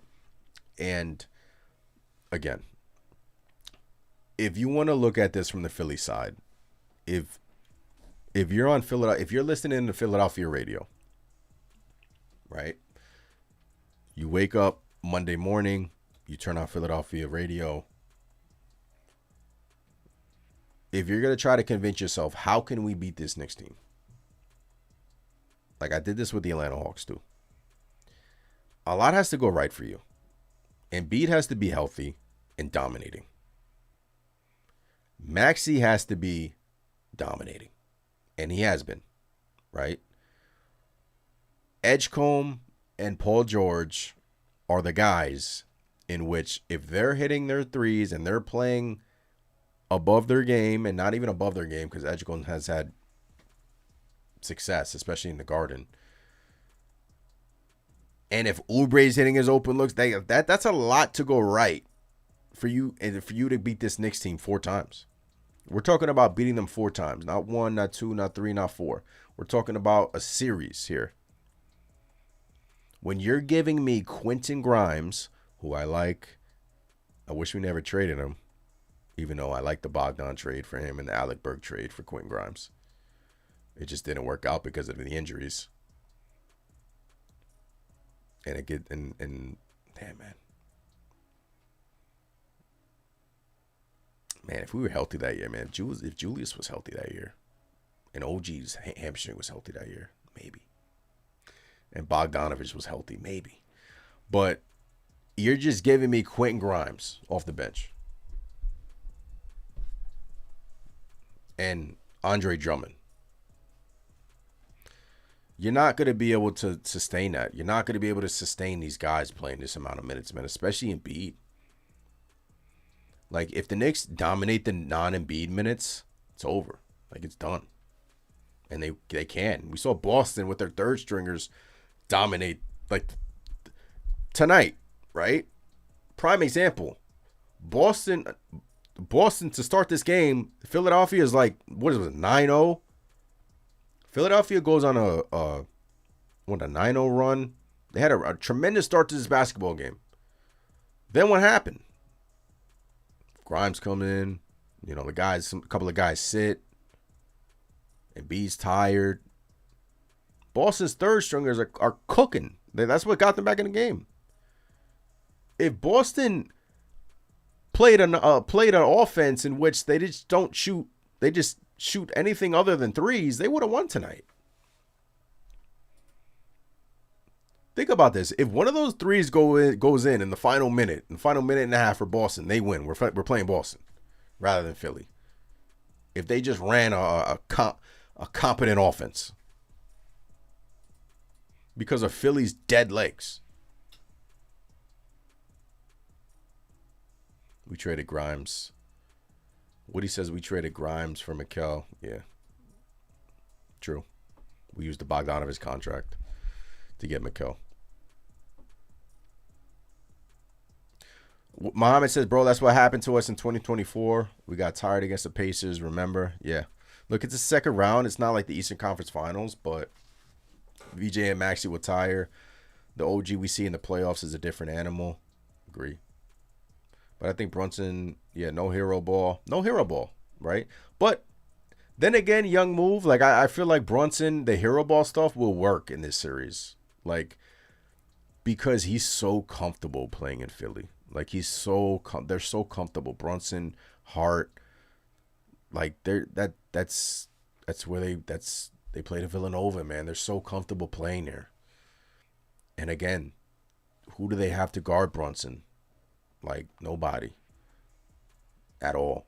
They don't. So the way this was a Karl Anthony Towns series in round 1, which got us back in the series, Now we switch over to round 2, in which our captain Jalen Brunson should lead the helm and take us home. It should be Knicks in 5. It should be Knicks in 5. If the Knicks go up 2-0, they're winning it in 5. It should be. I think that's where I'm leaning. Right? That's where I'm leaning. Especially if they're playing like this. I'll give Philly a game. Maybe I'll give them 2. But go up 2-0. Right? Last time the Knicks went up 2-0 in the playoffs with home court, as you guys reminded me, was against the 76ers. And if I'm not mistaken, they went up 3-1 in that series. And game 5 was in the Garden. What did the Knicks do? They choked it. They gave it away. The series was done. It was over. It was over. McBride hits that baseline. McBride hits that shot. I'm like going through the sequences in my head now. McBride hits that shot. Philly calls timeout. Series done.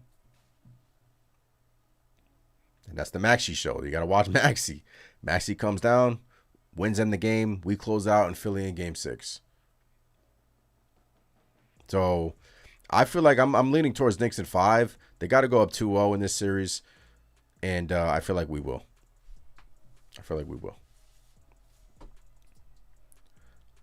So shout out to the chat. Once again, you guys are incredible. 12 a.m. Just hit 12 a.m. So you guys are incredible, man. Shout out to the chat. Make sure you guys subscribe. All the good stuff. Subscribe, like. Appreciate the support as always. How many people in the chat? 291 rocking with me on this Saturday night. You guys are incredible. 12 a.m. over here in the East Coast. We're just chopping it up, talking ball, talking Knicks, 76ers. As the 76ers, Boston Celtics, that goes final. And the New York Knicks will play the 76ers in round 2. Woody says we killed him with Prime Embiid. I think the Knicks bench is locked in. Seems like everyone knows the go. Marzone says Nick Nurse. Yeah, Marzone. Shamit. I think Shamit's going to see a lot of run to this series just with his defense. Right? He's one of our best point of attack on-ball defenders, Landry Shamet. And if one of those players in Maxey and Edgecombe are having a field day out there, right? You can throw in Shamet. You don't want to bring in Alvarado, smaller guy. I mean, Maxey, if he's playing 40 to 45 minutes, he's going to see that matchup like barbecue chicken. So I think Mike Brown will go back to the well a little bit and give Shamet some play to start because they're guard play. Right? Appreciate that, Muhammad. Loud and Clear says they won't go to their own arena, but we will. Guys, the New York Knicks took over their arena, man. They took over their arena. It was incredible. Knicks fans took over Atlanta. We take over everywhere. But Philly was on another level. Philly was on another level in terms of the Knicks fans down there, man. Man. So if you think about this, guys, the way it's lining up, right? So tomorrow, well, this says tomorrow. It's 12 a.m. So yeah, it is tomorrow. Game 1 tomorrow. The way this is lining up, here's the schedule. Game 1, Monday. Game 2, Wednesday. Both in New York. Game 3 is on Friday. Game 4 is on Sunday in Philly. Friday and Sunday in Philly. Knicks fans will be in the building. Friday night? Are you kidding me? Sunday afternoon? That will be like 80% Knicks fans Sunday afternoon in Philly. Knicks fans will be in Philly. So you have the weekend games in Philly. And you have the Monday, Tuesday games in New York. So Knicks, they don't have to hop on a plane. They can stay home. We're good. We were scheduled to go to Boston tomorrow. They can stay home. Loud and Clear says whose minutes Landry Shamet's gonna take, and I would assume Mike Brown will go back to his rotation like he did in game 1, where he played Landry Shamet over Alvarado, and Alvarado really didn't play. If you go back to that game, what was this, game 1? Yeah, let's go back to the box score. Yeah, Shamet came in and gave them 18 minutes with McBride 21, Clarkson 11, Mitch 15. No Jose. I would assume Mike Brown would kind of go back to this and scale back the Jose minutes just simply based on the fact that Landry Shamet is a better defender than Jose. Even though Jose, I can say Shamet's a better defender, but Jose Alvarado, in terms of getting under your skin and not messing or like not with the BS, like he brings a whole nother attitude in his own, and that's valuable. Don't get me wrong.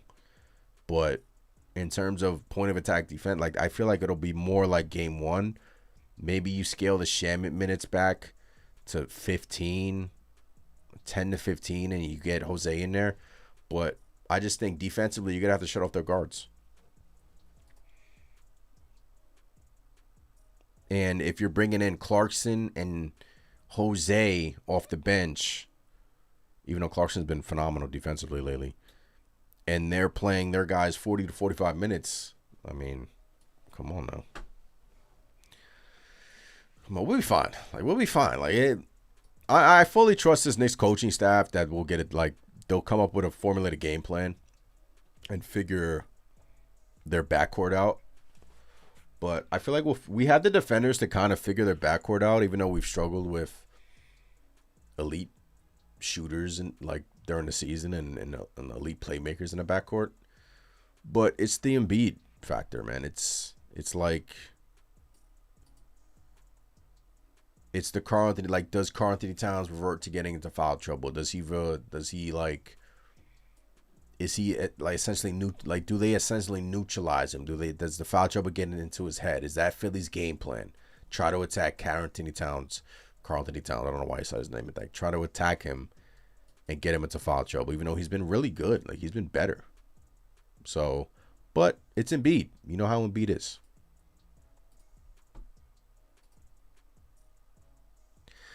Jay Snow says, need Clarkson playmaking off the bench. Clarkson, playmaking defense has been tremendous lately. Jordan Clarkson, playing like a 6-man of the year candidate. Him, Alvarado's been phenomenal. Alvarado had a big game in Philly, like I mentioned. First couple of games here. Big game. That was the game when Knicks fans were chanting, Jose, Jose, Alvarado, right? That was the game in Philly.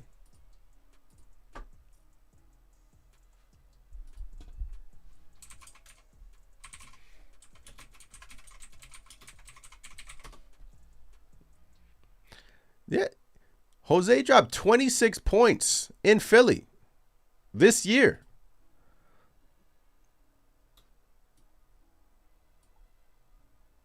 This was the game. 26 points, 8 3-pointers, 5 steals in Philly. Without Embiid. But still. So if I'm going back to this matchup, I want to see who they started the game with. Knicks Philly.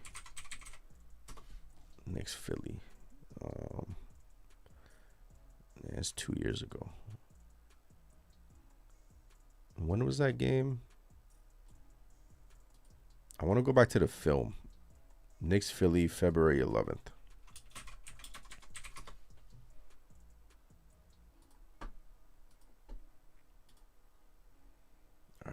I don't want to freaking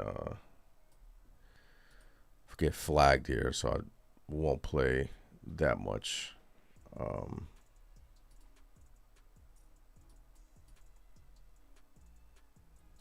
What is happening here? Bear with me. I just want to see who Philly matched up with our guys with. to start the game. Again, no Embiid in this one.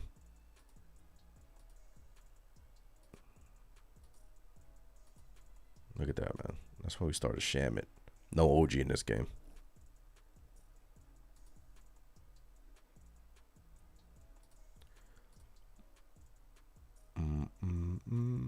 Yeah, look who's on Maxi. Look who's on Maxi. Sham it. Now, this was February 11th. Mikel's on Edgecombe in this game. Mikel's on Edgecombe. Hart was on... So that means Hart will probably... Well, there's no OG, so this can change. All right, there's no OG in this lineup. Look, yeah, Brunson was on Oubre, like we said. Right? If I'm not mistaken, Brunson's on Oubre. Let me play that back.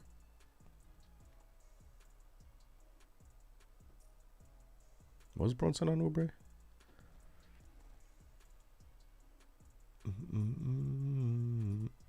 Yep.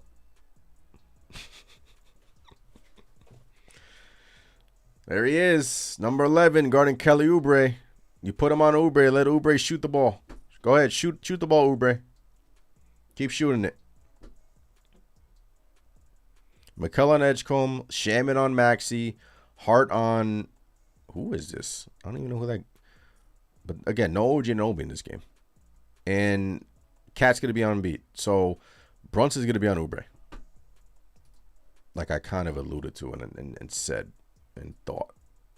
So should be fun. But home court, man, like I said, who would have thought? Who would have thought last week, 2 weeks ago, that the New York Knicks would have home court in the second round? And look, that's why...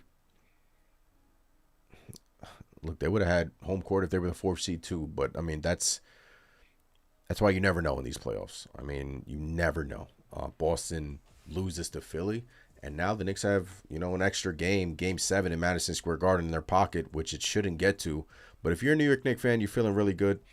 That's your matchup for the second round. Knicks, Philly.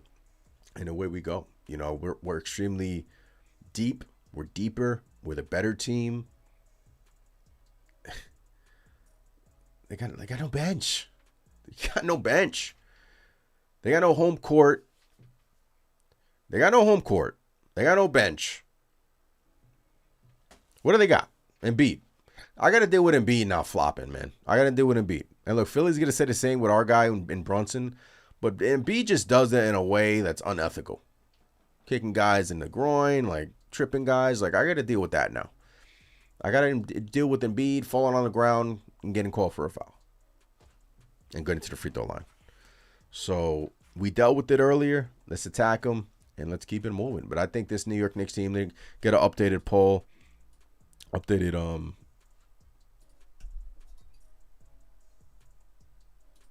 results on the poll. Shout out to you guys in the chat. Once again, thanks for rocking with me Saturday morning, wee hours of the morning over here on the KnicksNation channel. 274 people in the chat. Updated poll is Knicks in 5, Knicks in 6, Knicks in 7.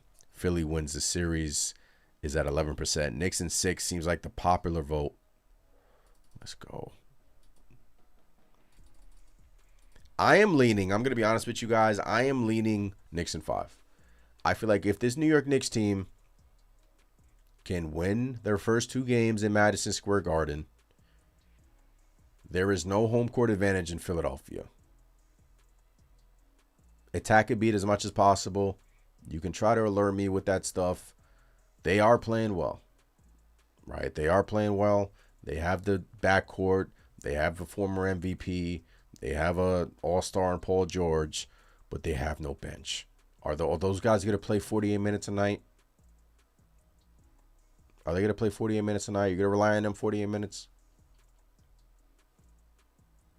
It's not going to last. It's not going to last. And especially when you pile on the way this New York Knicks team has played over these last 3 games against the Atlanta Hawks, in a way that they look connected as a team, they look engaged, they look egoless. Like there's just everyone's playing for the front of the jersey rather than the back of the jersey. Everyone's playing for the New York Knicks, not the back of the jersey, right? And I just feel like the guys are not messing around no more, man. This is the time to do it, man. This is the year. If there's any year, if there's gonna be a year to get to the finals, let it be this one. Philly is just a bump in the road. Donnell says Knicks in 5 is tough with VJ and Maxey. Yeah, I mean, look, a prediction is a prediction, right? But I just VJ and Maxey cause issues. They do, but again, we have the guys. We have Shamet. We got Hart. We got Bridges. Like we have the guys to kind of limit their actions, to kind of limit their offense. But they also have like Maxey and Edgecombe have their garden moments. So they would have, in my opinion, if this series is extended, they would have to steal one in the Garden in these first couple of games, and it's doable on their end because the Knicks have shown you that they're prone to give one away. It seems like all these series they give one away. When are we not going to give one away? Let's not give one away. The only series, if I date back, that we didn't give one away, we a few years ago versus Cleveland, our first time around, we dominated them. We got the Miami Heat, and they, did we give one away in one of those series, in one of those games versus Miami? They were just a better team. But then fast forward a couple of years ago, we go up 2-0. Yeah, we went up 2-0 versus Indiana. Could have went up 3-0. The Nembhard is that shot. They tie the series. The Cavaliers, we give them away. Did we give one away versus Cleveland? We beat them in 5, right?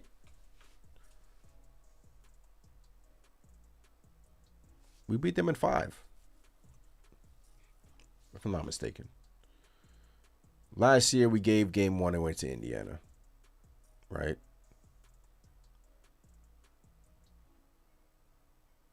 So, game 5 versus Miami, yeah.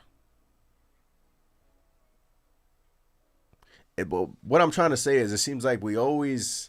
It's the playoffs, though, right? It's more to that, but something flipped at the end of game 3, right? Is what I'm trying to say. Something flipped. That the New York Knicks went on a run and they dominated the Hawks. And it just feels like they're not messing around anymore.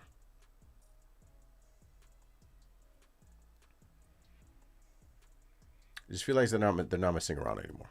And if they're not messing around anymore, if they're not going to play with their food, I see a world in which they beat the 76ers team in 5. I do. They're not messing around. I'll give them a game. Knicks are deeper and Knicks are better. Again, you're going to hear a lot of takes.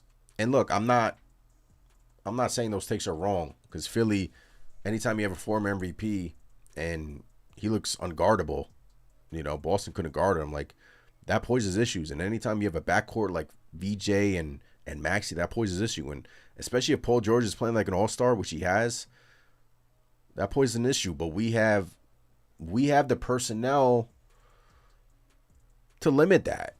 We're built for that. Like Philly, if you were to pick between Philly and Boston, I was leaning to pick Boston because of the personnel. But we got Philly.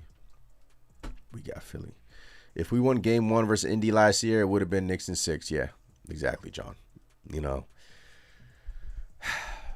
That game one is going to live on in Knicks history on the wrong side. We'll all remember that shot, right? And it's funny, now you've seen shots like that in the NBA. You've seen RJ Barrett hit a shot yesterday that felt like it took forever to come down.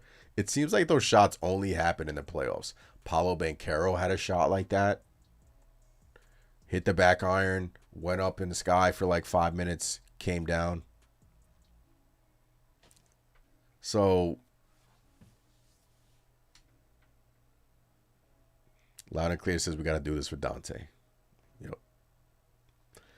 Do it for Dante, man. Shout out to Dante. Yeah, look, I'm leaning towards Knicks in 5. I got to think about it more, but either way, it's Knicks, right? I mean, again, you're going to have, like, I already hear it. I listened to the Brian Windhorst podcast. Tim Bontemps was already talking, like, Philadelphia is the more, if Philly advances, they'll be the more talented team. And, like, Tim, come on now. Like, they have one guy off the bench. You can't sell me on them beating the Knicks with one guy off the bench. Like, come on. Like, their 5 guys would have to just continue to play at such a high level over a 7-game series, and they just got out of a 7-game series. And they almost lost tonight. But come on. Mitch and Cat can handle Embiid and Drummond. Yeah, Vucevic is really a Vucevic didn't even play tonight. Nikola Vucevic didn't even play. Boston should have kept Anthony Simons, bro. Why'd you trade Simons?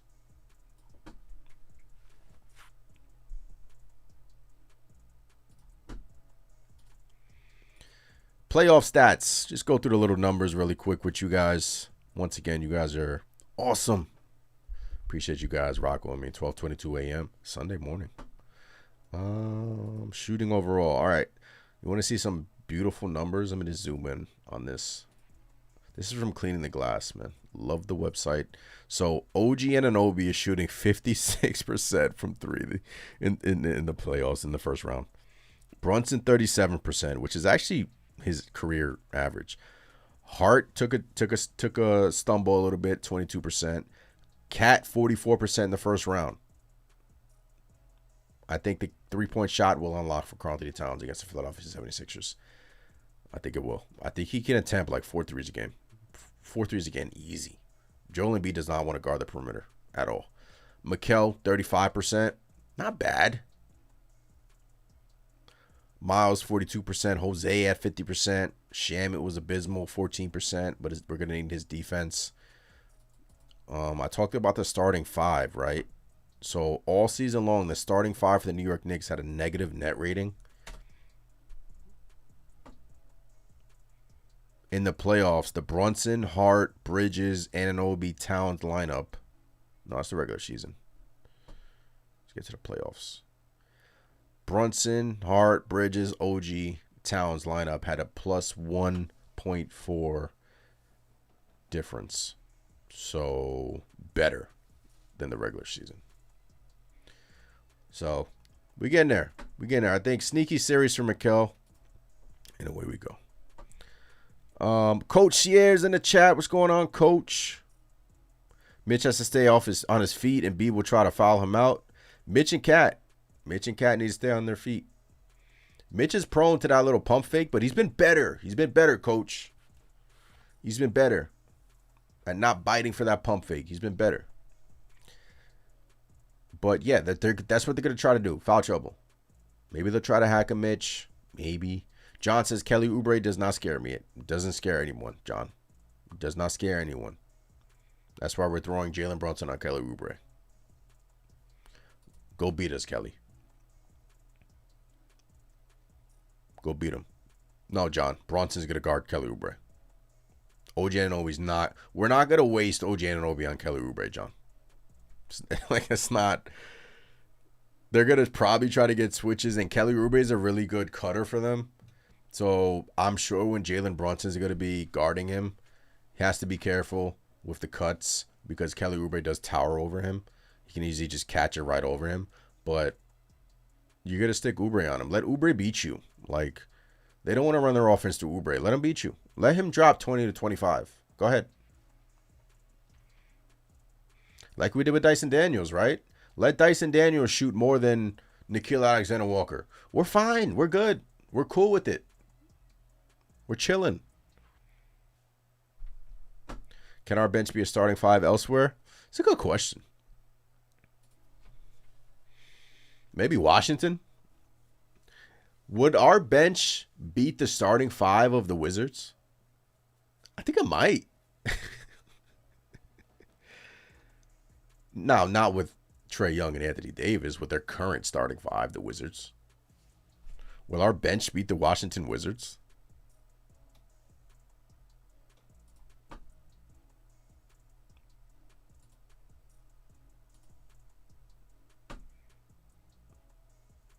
I think it might.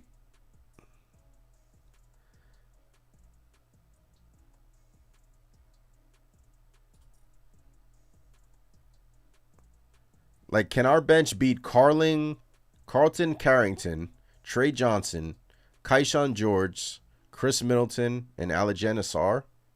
If we threw Mitch on Sarr, I think it might. That'd be a little fun matchup. Maybe on 2K. Simulate that. Simulate our bench versus the Wizards starting lineup. John says Knicks are built for the playoffs. Yeah, John. Knicks, look, you're feeling good. You're feeling good, man. Did anyone speak on the Sixers side? Like, did Joel Embiid speak about the matchup for the Knicks? Did Jaylen Brown speak on spinning the on spinning the block on the Knicks? When are you gonna spin the block, Jaylen? Is it this year? You remember this tweet from Karl Anthony Towns regarding Joel Embiid? I ain't no bitch raised around lions. You guys remember this?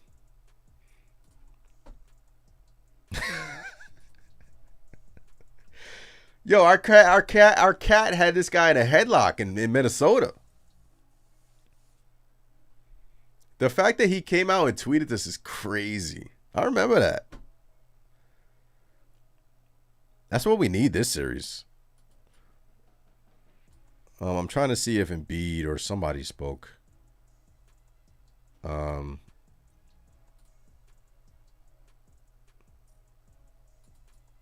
Yeah. Here it is.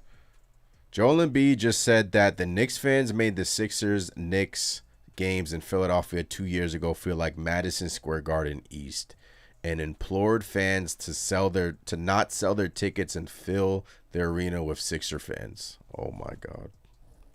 Bruh. This guy is clamoring to the media. He is doing press conferences. He's doing, please come see us. Please.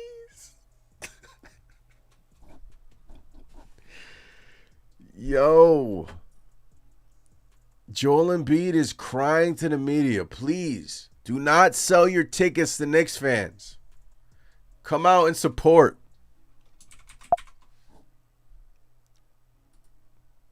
This is hilarious.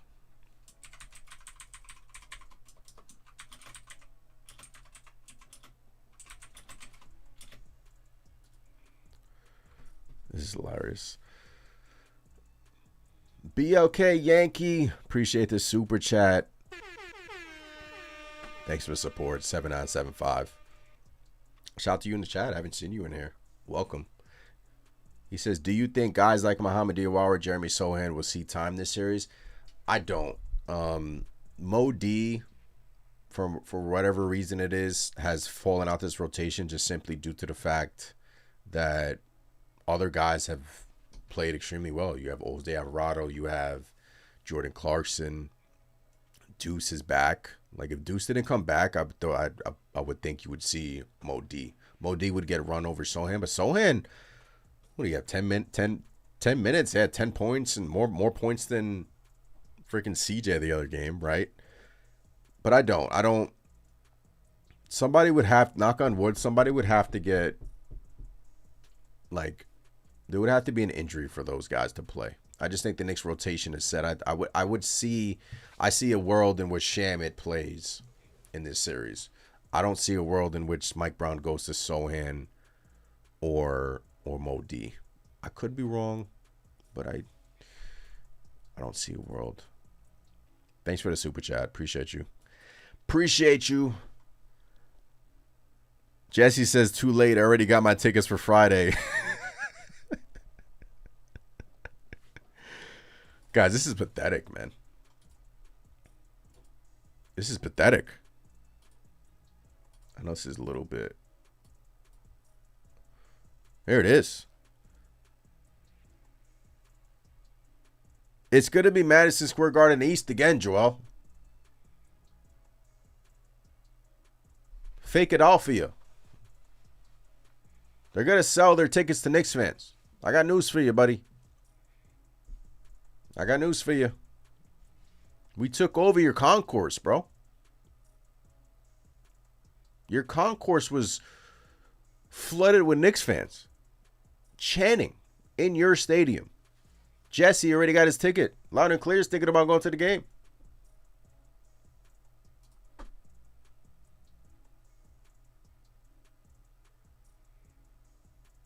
This is hilarious.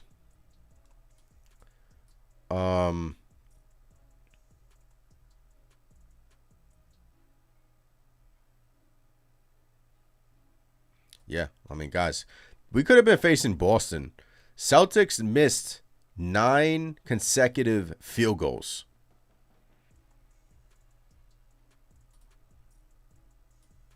Could have easily been Boston, man. Marshawn, MSG South, the Philly Arena. Let's go. Yeah, no Muhammad Diarra. He's too young for this. And that's a shame. Yo, Mo D, look, you guys know, like I've been saying at the end of the post games, like Mo D was phenomenal. Mo D had a phenomenal rookie season. Came out of the blue. I thought since the summer league, Muhammad Diarra was going to be like a contributor for this Knicks team. I said give it a year, but he blew expectations out the window. You had some people, Brian Windhorst said that some people around the league are thinking that the New York Knicks were essentially hiding him because of his contract situation this summer. He's a restricted free agent. I don't think you play around with that simply due to the fact that if he's going to help you win, you play him. And he was helping you win, but the problem is you're bringing in these veterans. Clarkson. It's one thing if Clarkson, Alvarado, if all these guys were playing like doggish, Mo D is going to be in there. But Alvarado had a really good first round. Clarkson had a really good first round. Shamet didn't have a good first round, got yanked. Deuce had a couple of games in there. Mitch had, Mitch is Mitch. He's not going to come out of the rotation. So that's 9. That's 9. Philly wishes for 9. Philly wishes for 8. Philly got 6.5 players. They got 6.5 players. They got Quentin Grimes, and they got half of Andre Drummond. That's it.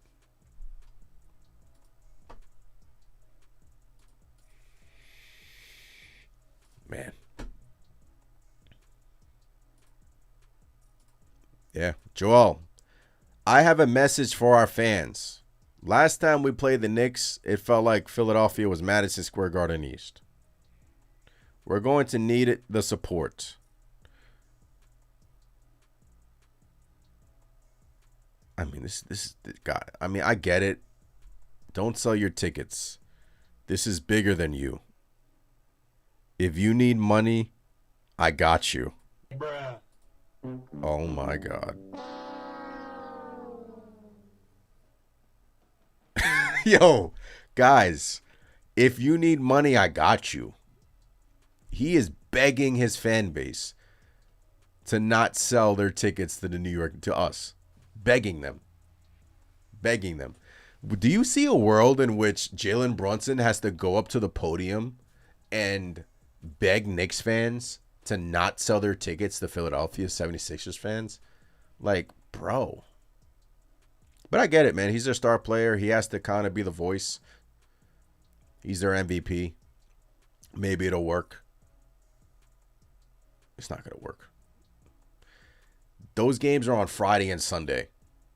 That Sunday game, I guarantee you, is going to be 70% Knicks fans. It's a 3:30. It's a 3:30 game. That means you can get to Philadelphia in the afternoon and you can be home by 8 o'clock. It's a 3:30. It's essentially a home game for Knicks fans. There's going to be Knicks fans in that building Sunday and Friday, Joel.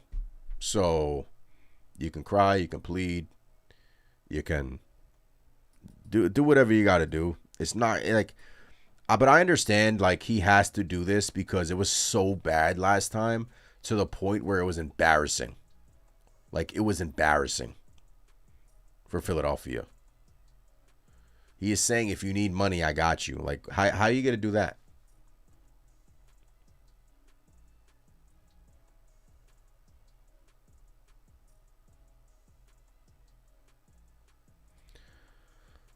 Wow, Celtics minus 66 with Jaylen Brown on the floor over these last 3 games, plus 26 without. Yeah, spin the block.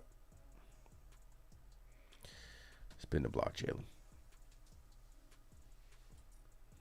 Spin the block. I'm still waiting, man, for that revenge.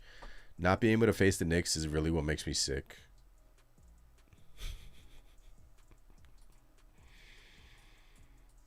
What gives me pleasure tonight is like the Boston fans are like going through it right now.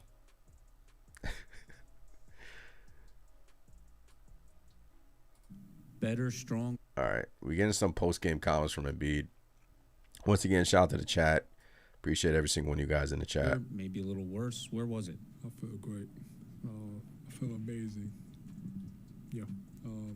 I was faking it. How did your body feel as the series progressed? Did it get better, stronger, maybe a little worse? Where was it? I feel great. I feel amazing. Yeah. I was faking it. Okay.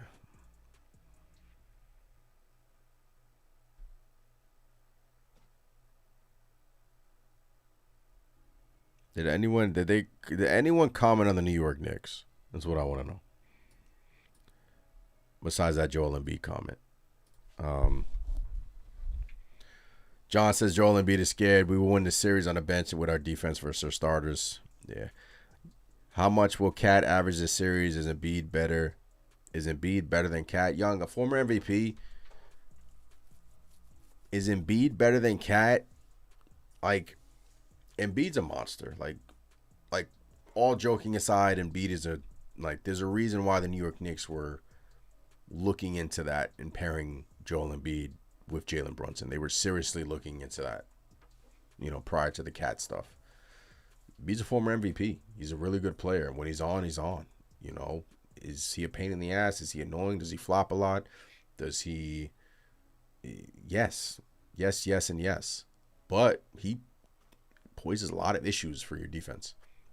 Is he better than Cat? The way Cat has been playing, like I don't really look at it like that.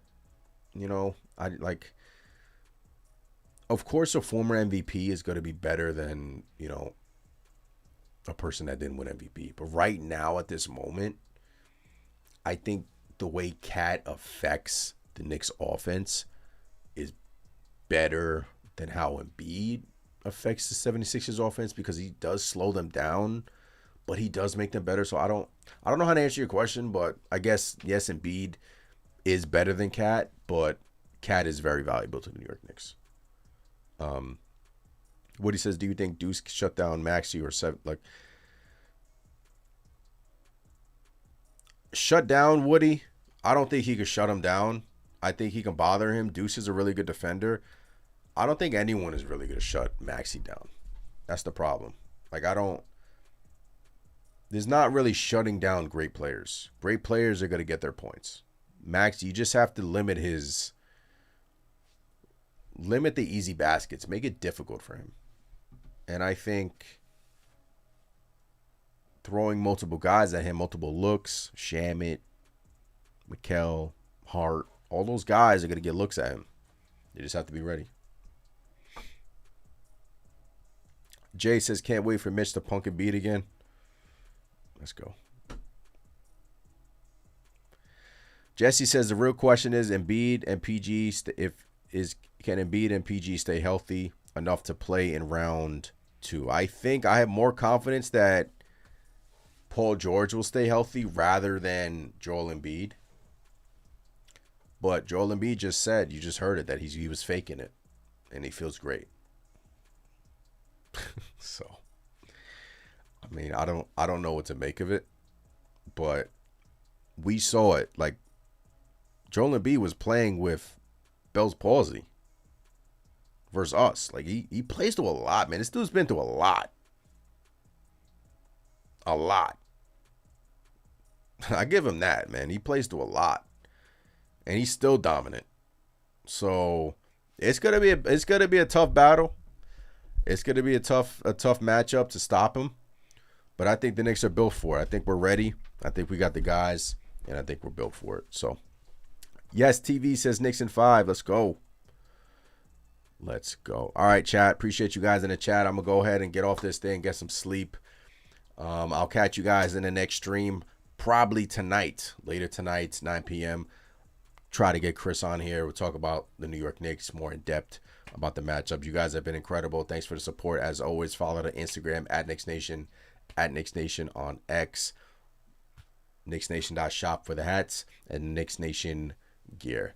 Shout out to the members in here. You guys are incredible. If you guys want to become a member, just hit that join button down below. And away we go. You know, Knicks Sixers. We got the matchup. Knicks should be we're in a good spot right now if you're a New York Knicks fan. Sixers are just a bump in the road. Just a little speed bump. Speed bump. We're good. But have a great night. Appreciate all the new supporters in here. You guys were incredible. And I'll catch you guys in the next one. I'm Anthony from Knicks Nation. I'm out. Peace.